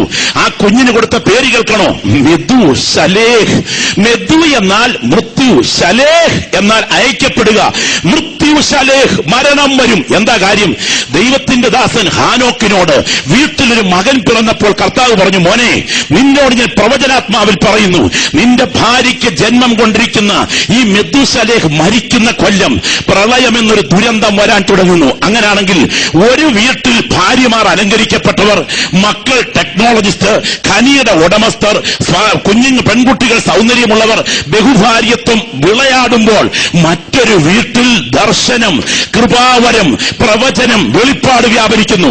ഇന്ന് രാത്രി ഈ ദൂത് കേൾക്കുന്ന ദൈവമക്കളോട് ഞാൻ വിളിച്ചു ചോദിക്കുന്നു, കായീന്റെ കൊച്ചുമകന്റെ വീട്ടിലെ സമൃദ്ധി വേണോ, അതോ ഹാനോക്കിന്റെ വീട്ടിൽ വെളിപ്പെട്ട ദർശനം വേണോ? ഏതാണ് വേണ്ടതെന്ന് ഇന്ന് രാത്രി തീരുമാനിക്കണം. മാറി പുതയ്ക്കാനൊരു പുതപ്പില്ലെങ്കിലും പ്രാപിച്ച ദൈവകൃപയോടുകൂടെ വെളിപ്പാട് നിന്റെ വീടിന്റെ മുറിക്കകത്ത് വ്യാപരിക്കുന്നെങ്കിൽ നിന്നെ പോലെ ധന്യൻ മറ്റാരുമില്ലെന്ന് വിശ്വസിക്കുന്ന ദൈവമക്കൾ കണ്ണൊന്നുയർത്തി നോക്ക്. സംസ്കാരം എവിടെയെത്തുന്നു? ഇനിയും നിങ്ങൾ ശ്രദ്ധിക്കുക. തൊട്ട് മുൻപോട്ട് കാര്യങ്ങൾ വരുമ്പോൾ നോഹയുടെ കാലം എത്തിക്കഴിഞ്ഞു. ഞാൻ ചിന്തിക്കുന്നത് ഇങ്ങനെയാണ്. നോഹയുടെ വല്യപ്പനായ ഹാനോക്കിനോടാണ് ദൈവം പറഞ്ഞത് പ്രളയം എന്ന മഹാദുരന്തം വരാൻ തുടങ്ങുന്നുവെന്ന്. ആ ഹാനോക്ക് മകൻ മെതുശലേഹ് വളർന്നു. അപ്പോൾ ലാമേക്ക് ജനിച്ചു. ലാമേക്ക് മരണത്തോടടുക്കുകയാണ്. 777 വയസ്സിൽ ലാമേക്ക് മരണത്തിൽ കിടക്കില്ല. മരണക്കിടക്കയിൽ നോഹയുടെ അപ്പനായിരിക്കുന്ന ലാമേക്ക് കിടക്കുമ്പോ ലാമേക്ക് 2 കുഞ്ഞുങ്ങൾ, അതായത് തന്റെ കുഞ്ഞിനെ അടുത്ത് വിളിച്ച് നോഹെ ഒരു കൈ കൊണ്ട് നോഹയുടെ കൈക്ക് പിടിച്ചു കാണും, മറ്റേ കൈ കൊണ്ട് തന്റെ പിതാവായിരിക്കുന്ന മെതുശലേഹിന്റെ കൈക്ക് പിടിച്ചു കാണും ലാമേക്ക്.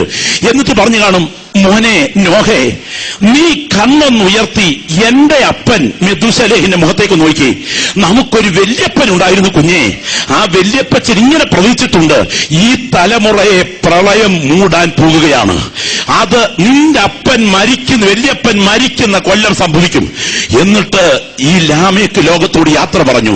പിന്നീടുള്ള അടുത്ത ദിവസങ്ങളിൽ നോഹ വീട്ടിൽ വരുമ്പോൾ തന്റെ വല്യപ്പന്റെ മുഖത്തേക്ക് നോക്കുന്ന സമയം അവരിൽ ഭയം വർദ്ധിക്കുന്നു. അവര് പെട്ടകമുണ്ടാക്കാൻ തീരുമാനിച്ചു.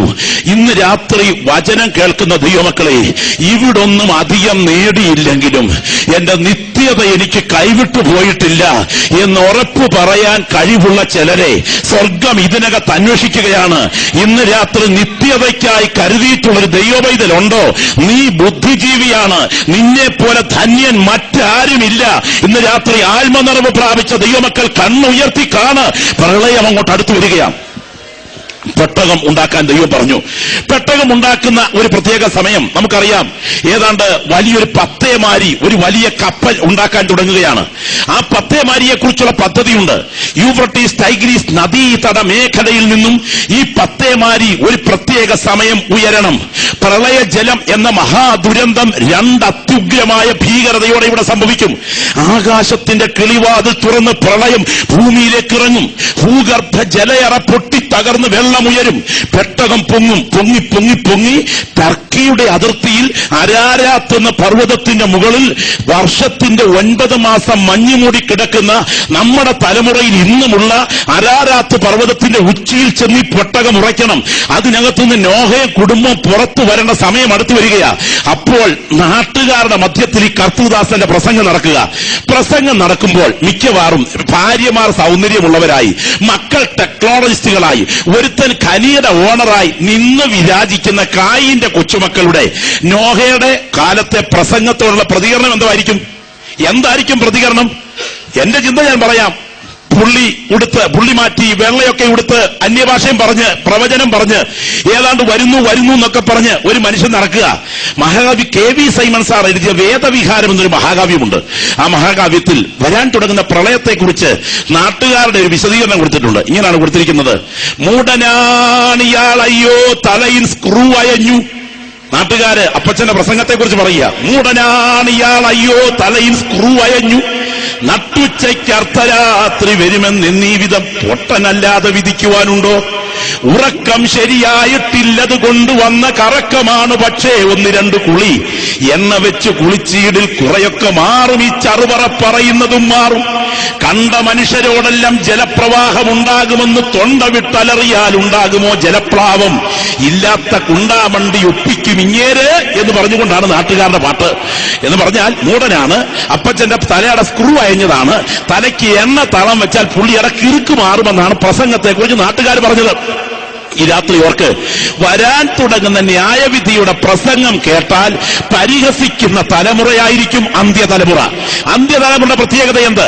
കർത്താവ് പറഞ്ഞ നോഹയുടെ കാലത്തിന്റെ പ്രത്യേകത: 1, സ്ത്രീ ശരീരങ്ങൾ സൗന്ദര്യവൽക്കരിച്ച് പരപുരുഷന്മാരുടെ കണ്ണിൽ ചേക്കേറത്തക്ക വിധം ആഭാസപൂർവം അലങ്കരിക്കപ്പെടുന്ന കാലം. 2, കുടുംബജീവിതത്തിന്റെ അടിത്തറ തകർന്ന് ധാർമ്മിക മൂല്യങ്ങൾ ചോദ്യം ചെയ്യപ്പെടുന്ന കാലം. 3, ബൗദ്ധികമായി പുത്തൻ സംസ്കാരത്തിൽ കുതിച്ചുയർന്ന് ടെക്നോളജിയിൽ പറന്നുയരുന്ന മനുഷ്യ സംസ്കാരത്തിന്റെ കാലം. 4, വിശുദ്ധിയുടെ സന്ദേശങ്ങൾ പരിഹസിക്കപ്പെടുന്ന കാലം. അതായിരിക്കും നോഹയുടെ കാലം. ഇനിയും ഞാൻ നിങ്ങളോട് ചോദിക്കട്ടെ, പെട്ടകത്തിൽ എത്ര പേര് കയറി?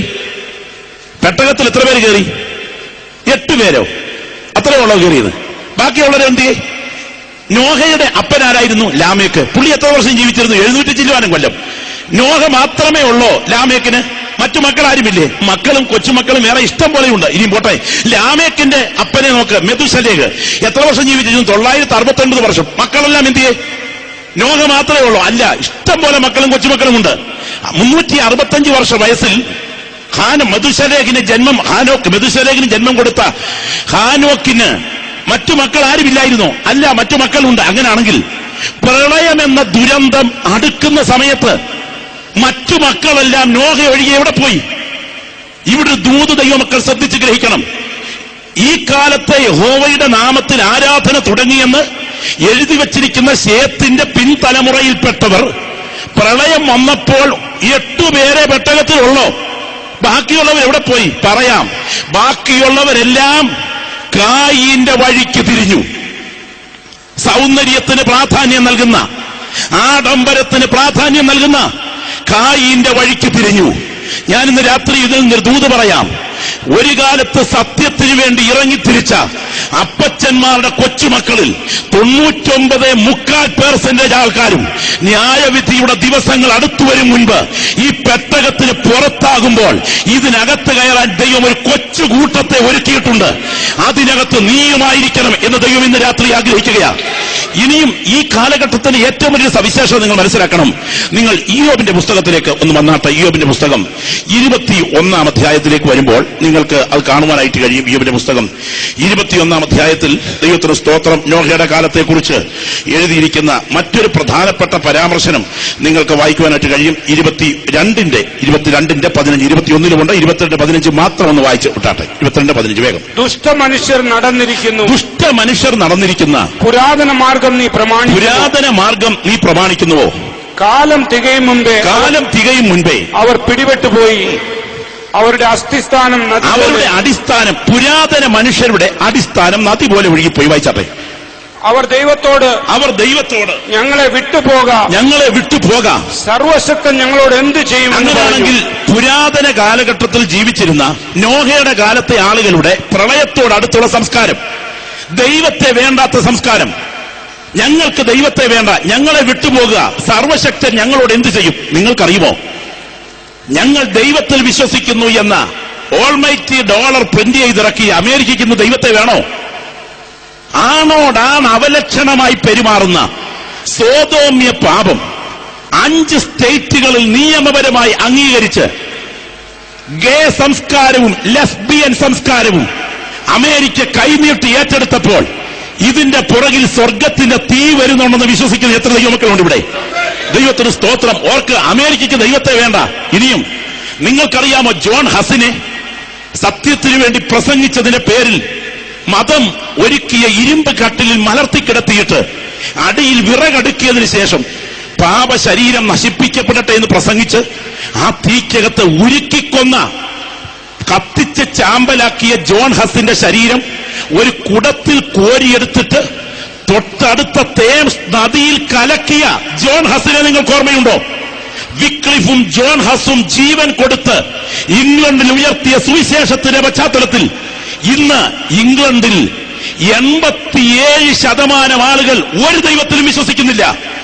കഴിഞ്ഞ ദിവസത്തെ കോൺഫറൻസിന് വേണ്ടി കടന്നുപോയപ്പോൾ ഒരു സിംഹാസന പള്ളിയുടെ കരിങ്കൽ ഭിത്തികൾ ഉയർന്നു നിൽക്കുന്ന, നിരവധി മെഴുകുതിരിക്കാലുകൾ ഉരുകിത്തീർന്ന, മകുടങ്ങളോടും മിനാരങ്ങളോടും കുരിശുകളോടും കൂടെ ഉയർന്നു നിൽക്കുന്ന ഒരു വലിയ പള്ളിയുടെ ഭാഗത്ത് എന്റെ ഒരു സുഹൃത്ത് യോഗത്തിന് പോകുന്നതിന് മുമ്പ് കാറ് കൊണ്ടിട്ടു. ഞാൻ കാറിൽ നിന്നിറങ്ങി അകത്തോട്ട് നോക്കിയപ്പോൾ കാണുന്ന കാഴ്ച, മദ്ബഹായുടെ സ്റ്റെപ്പുകൾ നിറച്ച് കുപ്പികൾ ഇരിക്കുന്നു. വിശ്വാസികൾ വിശുദ്ധ മേശ എന്ന നിലയിൽ കുർബാനയെടുക്കാൻ മുട്ടുകുത്തുന്ന ആ ഭാഗത്ത് കൊച്ചു പീഠങ്ങളിട്ട് അവിടെയെല്ലാം കുപ്പികൾ വെച്ചുവിക്കുന്നു. പള്ളികൾക്കകത്ത് കുട വിരിച്ച് തൊട്ടു ചുവട്ടിൽ കസേരകളിട്ട് മദ്യം വിളമ്പുന്നു. സൈഡിൽ എഴുതിയിരിക്കുന്നു ബാർ. എന്താ ഞാനീ പറയുന്നത്? നിരവധി ക്രൈസ്തവ ദൈവാലയങ്ങളുടെ കുരിശുഭാഗം ഇടിച്ചുമാറ്റി മുസ്ലിം മോസ്കുകളാക്കുന്നു. എന്താ? അവർക്ക് ദൈവത്തെ വേണ്ട. എന്ത്? ഇംഗ്ലണ്ടിന് ദൈവത്തെ വേണ്ട, അമേരിക്കയ്ക്ക് ദൈവത്തെ വേണ്ട, ലോകരാജ്യങ്ങൾക്ക് ദൈവത്തെ വേണ്ട. ഇനിയും ദൈവത്തെ വേണമെന്ന് പറയുന്ന പല ആളുകളും തങ്ങളുടെ ഭൗതിക നേട്ടങ്ങൾക്ക് വേണ്ടിയാണ് ദൈവത്തെ സേവിക്കുന്നത്. ഇതിന് നടുവിൽ ഒരു ചെറിയ ഗ്രൂപ്പിനെ ദൈവം അന്വേഷിക്കുന്നു. ഒറ്റയ്ക്ക് നിൽക്കേണ്ടി വന്നാലും, ജീവനർപ്പിക്കേണ്ടി വന്നാലും, രക്തമൊഴുക്കേണ്ടി വന്നാലും, അധികം പേര് ഈ പെട്ടകത്തിലില്ലെങ്കിലും ഞാൻ ഈ പെട്ടകത്തിൽ ഉണ്ടായിരിക്കുമെന്ന് പറയാൻ സമർപ്പിക്കപ്പെടാൻ ഒരു ചെറിയ ഗ്രൂപ്പിനെ ദൈവം അന്വേഷിക്കുകയാണ്. ദൈവത്തിന് സ്തോത്രം. ഞാൻ ചോദിക്കട്ടെ, ഗിദെയോൻ എത്ര പേരെ യുദ്ധത്തിന് വിളിച്ചത്? 30,000 പേരെ. ഭയവും ഭീരുത്വമുള്ളവർ മാറിപ്പോകാൻ പറഞ്ഞപ്പോൾ എത്ര പേർ പോയി? 20,000. വെള്ളത്തിനടുക്കലേക്ക് കൊണ്ടുവന്നപ്പോൾ എത്ര പോയി? 9,700. ബാക്കി എത്ര ഉണ്ട്? 300.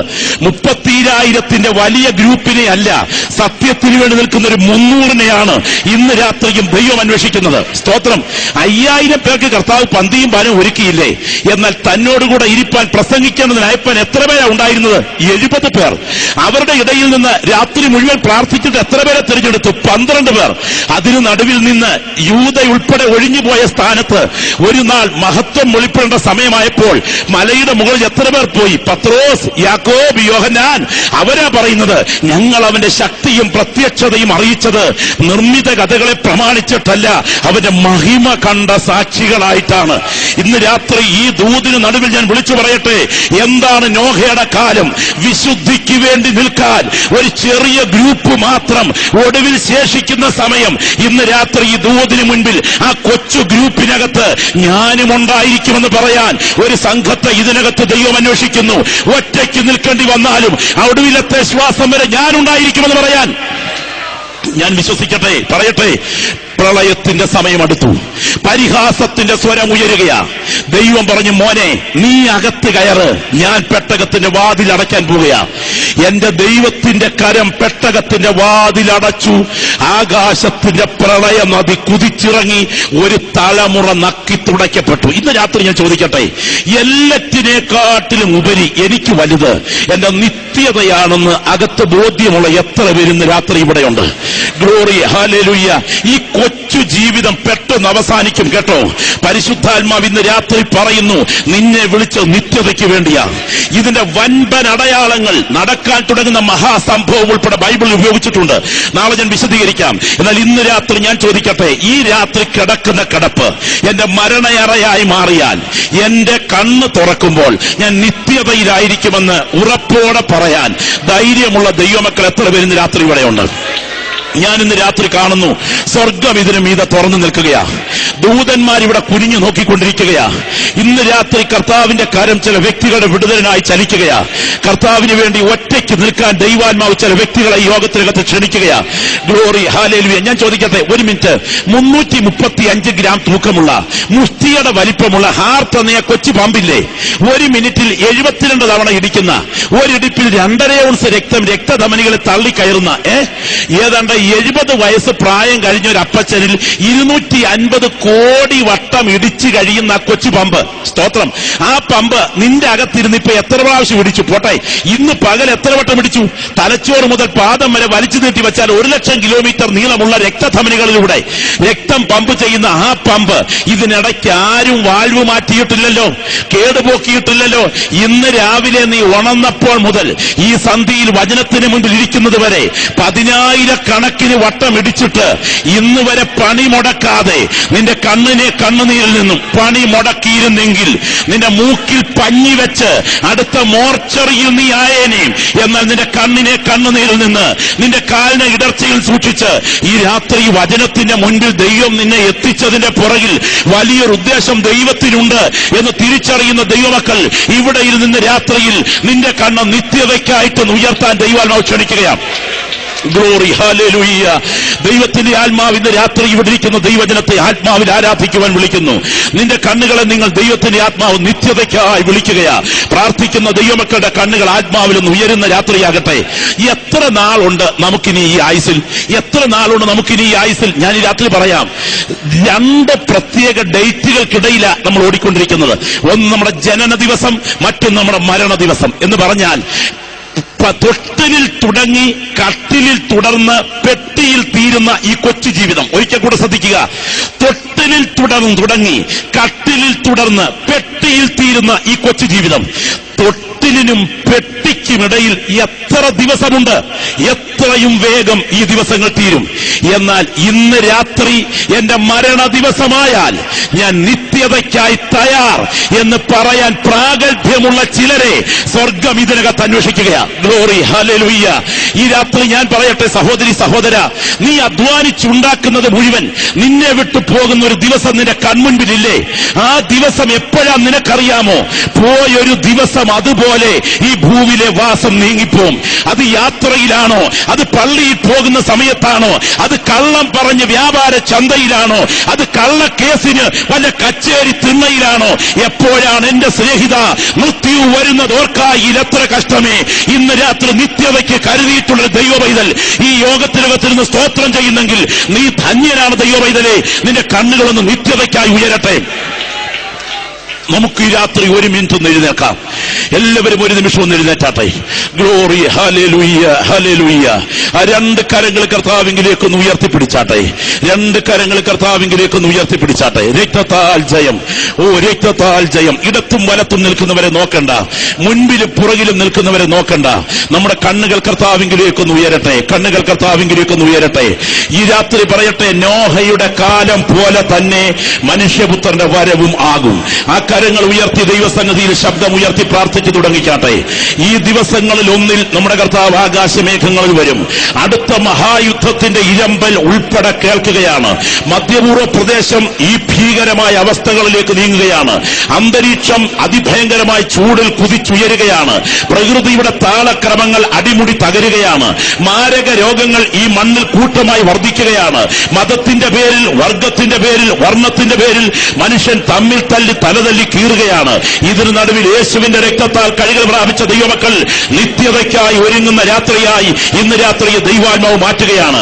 രണ്ട് കരങ്ങൾ കർത്താവിലേക്ക് ഉയർത്തിപ്പിടിച്ചുകൊണ്ട് അപ്പന്റെ മുൻപിൽ കുഞ്ഞ് കരയുന്നത് പോലെ, ഒരമ്മയുടെ മുൻപിൽ പൈതൽ നിൽക്കുന്നത് പോലെ, കർത്താവെ ഇന്ന് രാത്രി ആ ദിവസമാഗതമായാൽ ഞാൻ കൈവിടപ്പെടുമോ എന്ന് നിങ്ങളെല്ലാവരും നിങ്ങളെ തന്നെ ആത്മപരിശോധന ചെയ്യുന്ന രാത്രിയാകട്ടെ. ദൈവജനമേ, സാധു കൊച്ചുകുഞ്ഞുപദേശിയുടെ അവസാനത്തെ വാക്കുകൾ നിങ്ങൾക്കെല്ലാവർക്കും അറിയാം. ചാക്കോ, ഡ്രസ് എടുത്ത് തേച്ച് തയ്യാറാക്കി വൈ, മരണസമയം അടുത്തു എന്നെനിക്ക് ബോധ്യമായി. ഇങ്ങനെ എഴുതി വയ്ക്കണം എന്റെ ശവകുടീരത്തിന്റെ തലയ്ക്കൽ. സാധു കൊച്ചുകുഞ്ഞുപദേശിയുടെ മുത്താമ്പാക്കൽ സാധു കൊച്ചുകുഞ്ഞുപദേശിയുടെ മൺകൂടാരം ഇവിടെ വിശ്രമിക്കുന്നു. ആത്മാവ് നക്ഷത്രഗോളങ്ങൾക്കപ്പുറത്ത് കർത്താവിനെ എതിരേൽപ്പാൻ കടന്നുപോയിരിക്കുന്നു. ആയിരം വിശുദ്ധന്മാരുമായി മടങ്ങി വരുന്ന പുനരാഗമനത്തിന്റെ ദിവസം ഇനിയും നമ്മൾ തമ്മിൽ ഒന്നിച്ചു കണ്ടുകൊള്ളാം. ഈ പ്രത്യാശ തിളയ്ക്കുന്ന എത്ര ദൈവമക്കൾ ഇവിടെയുണ്ട്. Glory, hallelujah. നമുക്ക് എല്ലാവർക്കും അക്കാര്യങ്ങളൊന്ന് ഉയർത്തിപ്പിടിച്ചുകൊണ്ട് നമുക്കൊന്ന് ചേർന്ന് പാടാം. നമ്മളൊക്കെ പാടി മഹത്വപ്പെടുത്തുന്ന പോയൊരു ദിവസവും അതുപോലെ ഈ ഭൂവിലെ വാസവും നീങ്ങിപ്പോകും എന്നുള്ള മനോഹരമായ പാട്ട്. കർത്തന്റെ കാഹളമൂതും ധ്വനി കേൾക്കുമോ ഈ ദിനമാരറിഞ്ഞു, വിശ്രമവാസത്തിലാകുമോ നാം, ഏതിനും ഒരുങ്ങുക ആത്മാവേ. ഇന്ന് രാത്രി ഒരുക്കപ്പെട്ട ഒരുപറ്റം വ്യക്തികളോട് ദൈവാത്മാവ് ഇടപെടുന്നത്. കർത്താവിന്റെ വരവടുത്തു കുഞ്ഞേ, നീ രക്ഷിക്കപ്പെട്ടില്ലെങ്കിൽ ഇന്ന് രാത്രി അതിന്റെ രാത്രിയാകണം. വിശ്വാസ സ്നാനത്തിന് തീരുമാനമെടുത്തില്ലെങ്കിൽ ഇന്ന് രാത്രി ആ തീരുമാനത്തിന്റെ രാത്രിയാകണം. സ്നാനത്തിന് ഒരുങ്ങിയിട്ടില്ലെങ്കിൽ ഇന്ന് രാത്രി അതിനുവേണ്ടി ഒരുങ്ങുന്ന രാത്രിയാകണം. നിന്റെ ദിവസങ്ങൾ എണ്ണപ്പെടുന്നു. നിനക്ക് മുൻപിലുള്ള സമയങ്ങൾ അടുത്തു കഴിഞ്ഞു. കർത്താവിന് വേണ്ടി ഒരുങ്ങുന്ന രാത്രിയാകട്ടെ. ഞാൻ ഓർക്കുന്നു, എന്നെ വളരെ ചിന്തിപ്പിച്ച ഒരു സംഭവം ഈ കഴിഞ്ഞ ദിവസം ഞാൻ പോരുന്നതിന് മുമ്പുണ്ടായി. റാന്നിയിൽ വലിയകാവ് മാർത്തോമാ പള്ളിയുടെ സെമിട്രിയിൽ ഒരു ശവമടക്ക് നടക്കുകയാണ്. ഡെഡ് ബോഡി കുഴിക്കരയ്ക്കൽ വന്നു. കുഴിക്കരയ്ക്കൽ വന്നിട്ട് ആ ബോഡിയുടെ മുഖം മൂടിക്കഴിഞ്ഞു. മുഖം മൂടിക്കഴിഞ്ഞപ്പോൾ ദൈവത്തിന് സ്തോത്രം, പെട്ടി കുഴിക്കകത്തോട്ട് ഇറക്കുന്നതിന് തൊട്ടു മുമ്പ് മാവേലിക്കരയിൽ നിന്നൊരു കുടുംബം ആ ബോഡി കാണാൻ വേണ്ടി ഓടിയെടുത്തു. അപ്പോൾ ശുശ്രൂഷിക്കുന്ന ബഹുമാനപ്പെട്ട പുരോഹിതൻ പറഞ്ഞു, ആ മുഖത്തെ തുണിയൊന്ന് മാറ്റിക്കാണീര്. ആ സമയം ഞങ്ങൾ ഉൾപ്പെടെ കുഴിക്കരയ്ക്കിരുന്നവർ ആ വിധവയായ ആ മനുഷ്യന്റെ ഭാര്യയുടെ മുഖത്തേക്ക് നോക്കി. ഒരു പൊട്ടിത്തെറിയോടെ അവരിങ്ങനെ അലറി, വേണ്ട, ഇനിയും എനിക്ക് കാണണ്ട. ഞാൻ ഇങ്ങനെ അവിടെ നിന്ന് ചിന്തിച്ചു, എത്ര സ്നേഹിക്കുന്ന ഭർത്താവായാലും എത്ര സ്നേഹിക്കുന്ന ഭാര്യയായാലും ഇനിയും എനിക്ക് കാണണ്ട എന്ന് മണിക്കൂറുകൾ കഴിയുന്നതിന് മുൻപ് പറയും. നീ എന്തിനാ കുവൈറ്റിൽ അധ്വാനിക്കുന്നത്? എന്തിനാ ഉറക്കിളച്ച് നിന്റെ ആയുസ് കഷ്ടപ്പെടുന്നത്? നിന്റെ കുടുംബത്തിന് വേണ്ടിയല്ലേ? പക്ഷെ ശ്വാസം പോയി കഴിഞ്ഞാൽ ഇനിയും എനിക്ക് കാണണ്ട എന്ന് നിന്റെ ഉറ്റവർ പറയും. എന്നാൽ ദൈവജനത്തിനൊരു കാര്യമറിയാം, മരണം ഈ ആയുസിന്റെ അന്ത്യ അധ്യായമാണെങ്കിലും നിത്യതയുടെ ആദ്യ അധ്യായമാണ്. ഈ രാത്രി ദൂത് കേൾക്കുന്ന നിന്നോട് പരിശുദ്ധാത്മാവ് പറയുന്നു, നിത്യതയ്ക്കായി ഒരുങ്ങുക. ആ രണ്ട് കരകൾ കർത്താവിലേക്ക് ഉയർത്തിപ്പിടിച്ച് ആദ്യം നമുക്കൊന്ന് ധ്യാനിച്ചു പാടണം, പിന്നെ നമുക്ക് കരമടിച്ചൊന്ന് ആത്മാവിൽ പാടണം. പോയൊരു ദിവസവും അതുപോലെ ഈ ഭൂമിയിലെ വാസവും നീങ്ങിപ്പോകും. ഭൂമിയിലെ വാസവും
സ്നേഹം കൊണ്ടേശുവെ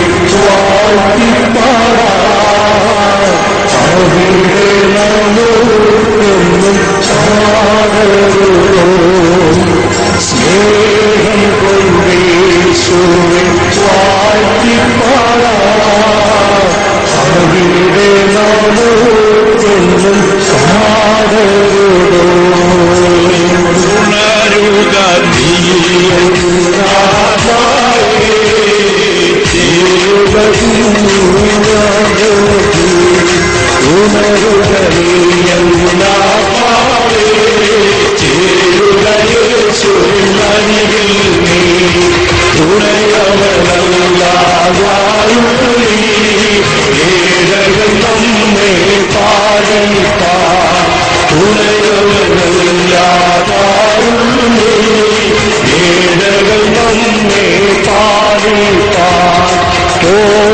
ദിവസം അതുപോലെ രോഗിലെ വാസവും നീങ്ങിപ്പോകും ഓരോ ദിവസം അതുപോലെ രോഗിലെ വാസവും നീങ്ങിപ്പോകും നീ അത് ധ്യാനിച്ചീശങ്കൽ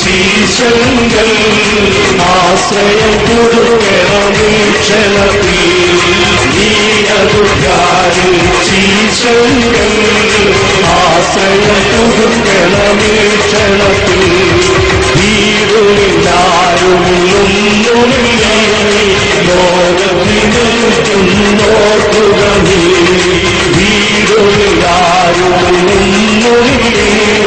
ലോകത്തിനൊരുക്കുന്നോർക്കുക നീ വീട്ടകലും നീയൊരു നാളിൽ ഉണ്ടെന്നു തോന്നുന്ന സകലത്തെ വീട്ടകലും നീയൊരു നാളിൽ ഉണ്ടെന്നു തോന്നുന്ന സകലത്തെയും നിത്യ സൗഭാഗ്യങ്ങൾ അനുഭവിപ്പാൻ സ്വർഗത്തിൽ നമുക്കുള്ള വീടുമതി നിത്യ സൗഭാഗ്യങ്ങൾ അനുഭവിപ്പാൻ സ്വർഗത്തിൽ നമുക്കുള്ള വീടുമതി നിത്യ ജീവാമൃതമോടവന് അപ്പന്റെ മടിയിൽ വസിക്കരുതോ നിത്യ ജീവാമൃതമോടവന് അപ്പന്റെ മടിയിൽ വസിക്കരുതോ ഉണരുകളിൽ എന്നാത്മാവേ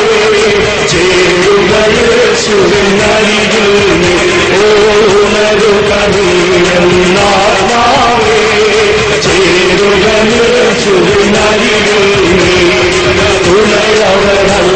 തുണയവരല്ലാതാരുള്ളൂ ഏഴകൾ നമ്മെ പാടിപ്പാൻ തുണയവരല്ലാതാരുള്ളൂ ഏഴകൾ നമ്മെ പാടിപ്പാൻ സ്നേഹിതർ നമുക്കുണ്ട് സ്വർഗത്തിൽ ദൈവത്തിൻ ദൂതരും പരിശുദ്ധരും സ്നേഹിതർ നമുക്കുണ്ട് സ്വർഗത്തിൽ ദൈവത്തിൻ ദൂതരും പരിശുദ്ധരും ഓ സ്നേഹം കൊണ്ട് യേശുവെ വാഴ്ത്തിപ്പാടാം അവിടെ നമുക്കൊന്നും പാടരുതോ ആമേ സ്നേഹം കൊണ്ട് യേശുവെ വാഴ്ത്തിപ്പാടാം അവിടെ നമുക്കൊന്നും പാടരുതോ ആമേ ക്രിസ്തന്റെ കാരണമോടുമ്പോൾ കേൾക്കുമോ ഈ ദിനമാരവിഞ്ഞു ആമേ ക്രിസ്തന്റെ കാരണമോടുമ്പോൾ കേൾക്കുമോ ഈ ദിനമാരവിഞ്ഞു വിശ്രമവാസത്തിലാകുകൊള്ളാം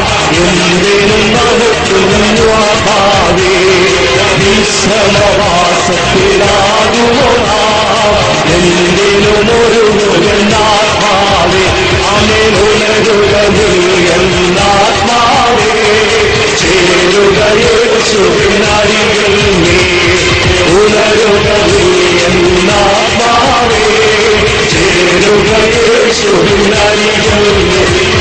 തുണയവരല്ലാതാരുള്ളൂ. ഏഴകൾ നമ്മെ പാടിപ്പാൻ നമ്മെ തുണയവരല്ലാതാരുള്ളൂ.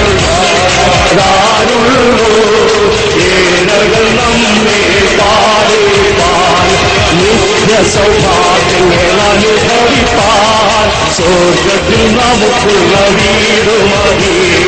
നിത്യ സൗഭാഗ്യങ്ങൾ അനുഭവിപ്പാൻ സ്വർഗത്തിൽ നമുക്കുള്ള വീട് മതി. നിത്യ സൗഭാഗ്യങ്ങൾ അനുഭവിപ്പാൻ സ്വർഗത്തിൽ നമുക്കുള്ള വീട് മതി. ഓ നിത്യ സൗഭാഗ്യങ്ങൾ അനുഭവിപ്പാൻ സ്വർഗത്തിൽ നമുക്കുള്ള വീട് മതി. നിത്യ ജീവാമൃതമോദമണിന്റെ മടിയിൽ വസിക്കരുതോ. നിത്യ ജീവാമൃതമോദമണിന്റെ മടിയിൽ വസിക്കരുതോ.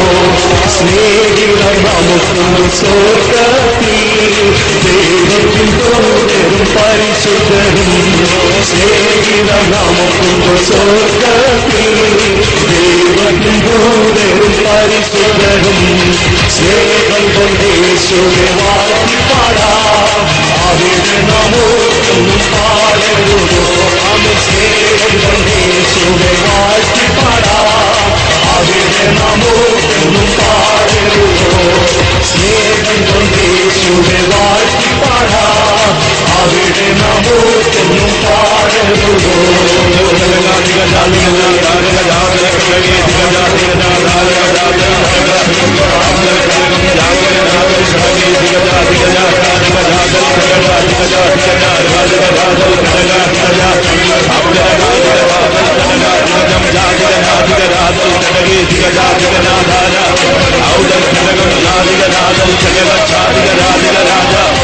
യേശുവിന്റെ നാമത്തിൽ ഇന്ന് രാത്രിയിൽ വ്യക്തികളുടെ മേൽ ദൈവിക വിടുതൽ വ്യാപരിക്കട്ടെ. രക്തത്തിന്റെ ശക്തിയാൽ ഇന്ന് രാത്രി വിടുതൽ വ്യാപരിക്കട്ടെ.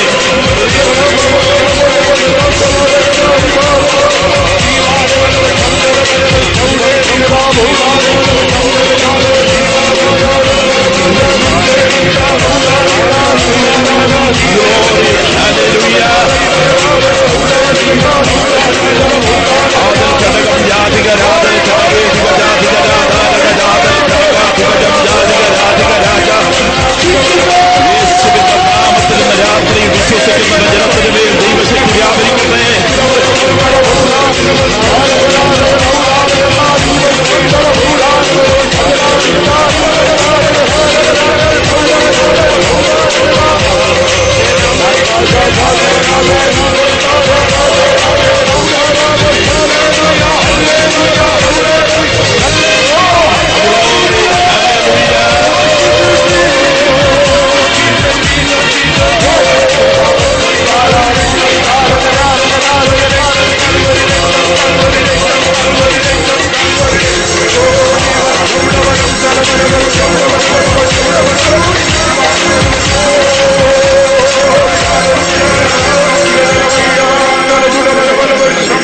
പുനരാഗമനം എപ്പോൾ സംഭവിക്കും? നിന്റെ വരവിന്റെയും യുഗത്തിന്റെ അവസാനത്തിന്റെ അടയാളം എപ്പോൾ? സീസൺ വ്യക്തമാക്കാം. നോഹയുടെ കാലം പോലുള്ള സംസ്കാരം മനുഷ്യ ചരിത്രത്തിൽ വരും. ഇതാ സ്ത്രീകൾ സൗന്ദര്യ പ്രദർശനം നടത്തുന്ന കാലം, കുടുംബജീവിതത്തിന്റെ അടിത്തറ തകർന്ന കാലം, വിശുദ്ധിയുടെ മാനദണ്ഡങ്ങൾ ബഹിഷ്കരിക്കപ്പെട്ടിരിക്കുന്ന കാലം, വിശുദ്ധിയുടെ ഉപദേശം പരിഹസിക്കപ്പെടുന്ന കാലം, പെട്ടകത്തിൽ കയറാൻ ന്യൂനപക്ഷം മാത്രം ആകുന്ന കാലം, വചനത്തിന്റെ സന്ദേശത്തിനെതിരെ സദസ് തിരിയുന്ന കാലം, ജനം ഭൗതിക വിഷയത്തിൽ മാത്രം ശ്രദ്ധ കേന്ദ്രീകരിച്ച് വരുവാൻ തുടങ്ങുന്ന വിഷയത്തിന് മുൻഗണന കൊടുക്കാത്ത കാലം, തെരഞ്ഞെടുക്കപ്പെട്ടവരുടെ എണ്ണം ചുരുങ്ങുന്ന കാലം, നിരീശ്വരത്വം പെരുകുന്ന കാലം, അഡൽട്ടറി വർദ്ധിക്കുന്ന കാലം. ഇതിന് നടുവിൽ സ്വർഗം അന്വേഷിക്കുന്നു നിത്യതയ്ക്കായി നിന്നെ. ശ്രദ്ധിച്ച് ഒരു വാക്കൂടെ പറഞ്ഞ് അവസാനിപ്പിക്കട്ടെ. ജനനമെന്ന മൂന്നക്ഷരത്തിനും മരണമെന്ന മൂന്നക്ഷരത്തിനുമിടയിൽ ജീവിതമെന്ന മൂന്നക്ഷരം സുഖിക്കാനുള്ളത് എന്ന് ലോകം പറയുമ്പോൾ നിത്യത എന്ന മൂന്നക്ഷരത്തിനായി ഒരുങ്ങാനുള്ളത് എന്നിന്ന് രാത്രി ഞങ്ങൾ വിളിച്ചു പറയുന്നു. പരിശുദ്ധാത്മാവ് ചോദിക്കുന്നു, നീ ഒരുങ്ങിയിട്ടുണ്ടോ? വരാൻ തുടങ്ങുന്നത് നാളെ രാത്രി ഞാൻ പറയാം. ന്യൂക്ലിയർ യുദ്ധം വരെ ബൈബിൾ പ്രവചിച്ചിട്ടുണ്ട്. പരിശുദ്ധാത്മാവ് രാത്രി ചോദിക്കുന്നു, ഈ രാത്രി എന്റെ കർത്താവേ നീ ആകാശങ്ങളിൽ വന്നാൽ ഞാൻ കൈവിടപ്പെടാതെ അവിടെ കാണണം. കൊതിക്കുന്ന ദൈവമക്കളെ വലതുകരം ഉയർത്തിപ്പിടിച്ചാട്ടെ. തലയിൽ മുൾമുടി അണിഞ്ഞവനായി, മുഖത്തെ രോമങ്ങൾ വലിച്ചു പറിക്കപ്പെട്ടവനായി, വിലാവ് കുത്തി പിളർക്കപ്പെട്ടവനായി, ആബാധ ചൂടം ചുടുനിണമൊഴുക്കിക്കൊണ്ട് അർത്ഥപ്രാണനായി അർത്ഥനഗ്നനായി കാൽവറിയിൽ പിടയുന്ന ദൈവകുമാരന്റെ രക്തത്തുള്ളികൾ ഇന്ന് രാത്രി ഈ പ്രാർത്ഥനാ ഹാളിൽ വ്യാപരിക്കുന്നു. ആ കരമുയർത്തിയവർ ദൈവസന്നിധിയിൽ 2 കരം ഉയർത്തിപ്പിടിച്ച് ശക്തമായി പ്രാർത്ഥിച്ചാട്ടെ. ഞങ്ങളിത് രാത്രി ഇവിടെ പ്രാർത്ഥിക്കാൻ തുടങ്ങുകയാണ്. കേവലം ഒരു വൈകാരികതയിലല്ല, ശാന്തമായി നിങ്ങൾ ആ കരം ദൈവസന്നിധി ഉയർത്തിപ്പിടിച്ചിട്ട് നിങ്ങൾ നിങ്ങളോട് ചോദിക്കുക, നിങ്ങളുടെ ആത്മീയതയുടെ ലക്ഷ്യം എന്താണ്? പെട്ടകത്തിന്റെ ഇപ്പുറത്ത് തിന്നുകയും കുടിക്കുകയും വിവാഹം കഴിക്കുകയും പണിയുകയും നടുകയും ഒക്കെ ചെയ്യുന്നതിനാണോ നിങ്ങളുടെ ലക്ഷ്യം? അതോ പെട്ടകത്തിനപ്പുറത്ത് നിത്യതയുടെ തീരത്ത് കാണപ്പെടണം അതിനുവേണ്ടിയാണോ? ഈ രാത്രി വിശ്വാസ സത്യങ്ങളിലേക്ക് നയിക്കപ്പെടാൻ എന്റെ ഈ കൊച്ചായുസിൽ ഞാൻ എന്നെ സമർപ്പിക്കുന്നു. ഈ രാത്രി ദൂതിന് മുൻപിൽ എനിക്ക് പ്രാർത്ഥന വേണം. വലിയ സംഘമല്ല, ഒരു ചെറിയ ഗ്രൂപ്പിനെ തേടി കർത്താവ് വരുന്നു. ഈ ഉയർത്തിയ കരങ്ങൾക്കായി ഞാൻ പ്രാർത്ഥിക്കുന്നു. ഞങ്ങൾ ഇവിടെ പ്രാർത്ഥിക്കുമ്പോൾ തേജസ്സിന്റെ ദ്രവത്വമില്ലാത്ത കരം ഇറങ്ങി വന്ന് ആ കരങ്ങളെ പിടിക്കും. യേശുവിൻ നാമത്തിൽ ഇത് സംഭവിക്കുന്നു. സ്വർഗത്തിലും ഭൂമിക്കും നാഥനായ നസറേയനായ യേശു ക്രിസ്തുവിന്റെ നാമത്തിൽ ആ ഉയർന്നു നിൽക്കുന്ന കരങ്ങളുടെ പുറകിൽ ദൈവത്തിന്റെ കരം വ്യാപരിക്കട്ടെ. ആ പ്രിയപ്പെട്ടവരുടെ പ്രതിഷ്ഠകളുടെ മേൽ ദൈവത്തിന്റെ കരം ഇന്ന് രാത്രി ഇറങ്ങി പിടിക്കട്ടെ. യേശുവിൻ നാമത്തിൽ ഇവിടെ അത് സംഭവിക്കട്ടെ. യേശുവിൻ നാമത്തിൽ തന്നെ എല്ലാവർക്കും ദൈവം സന്നിധിക്കാം. പ്രാർത്ഥന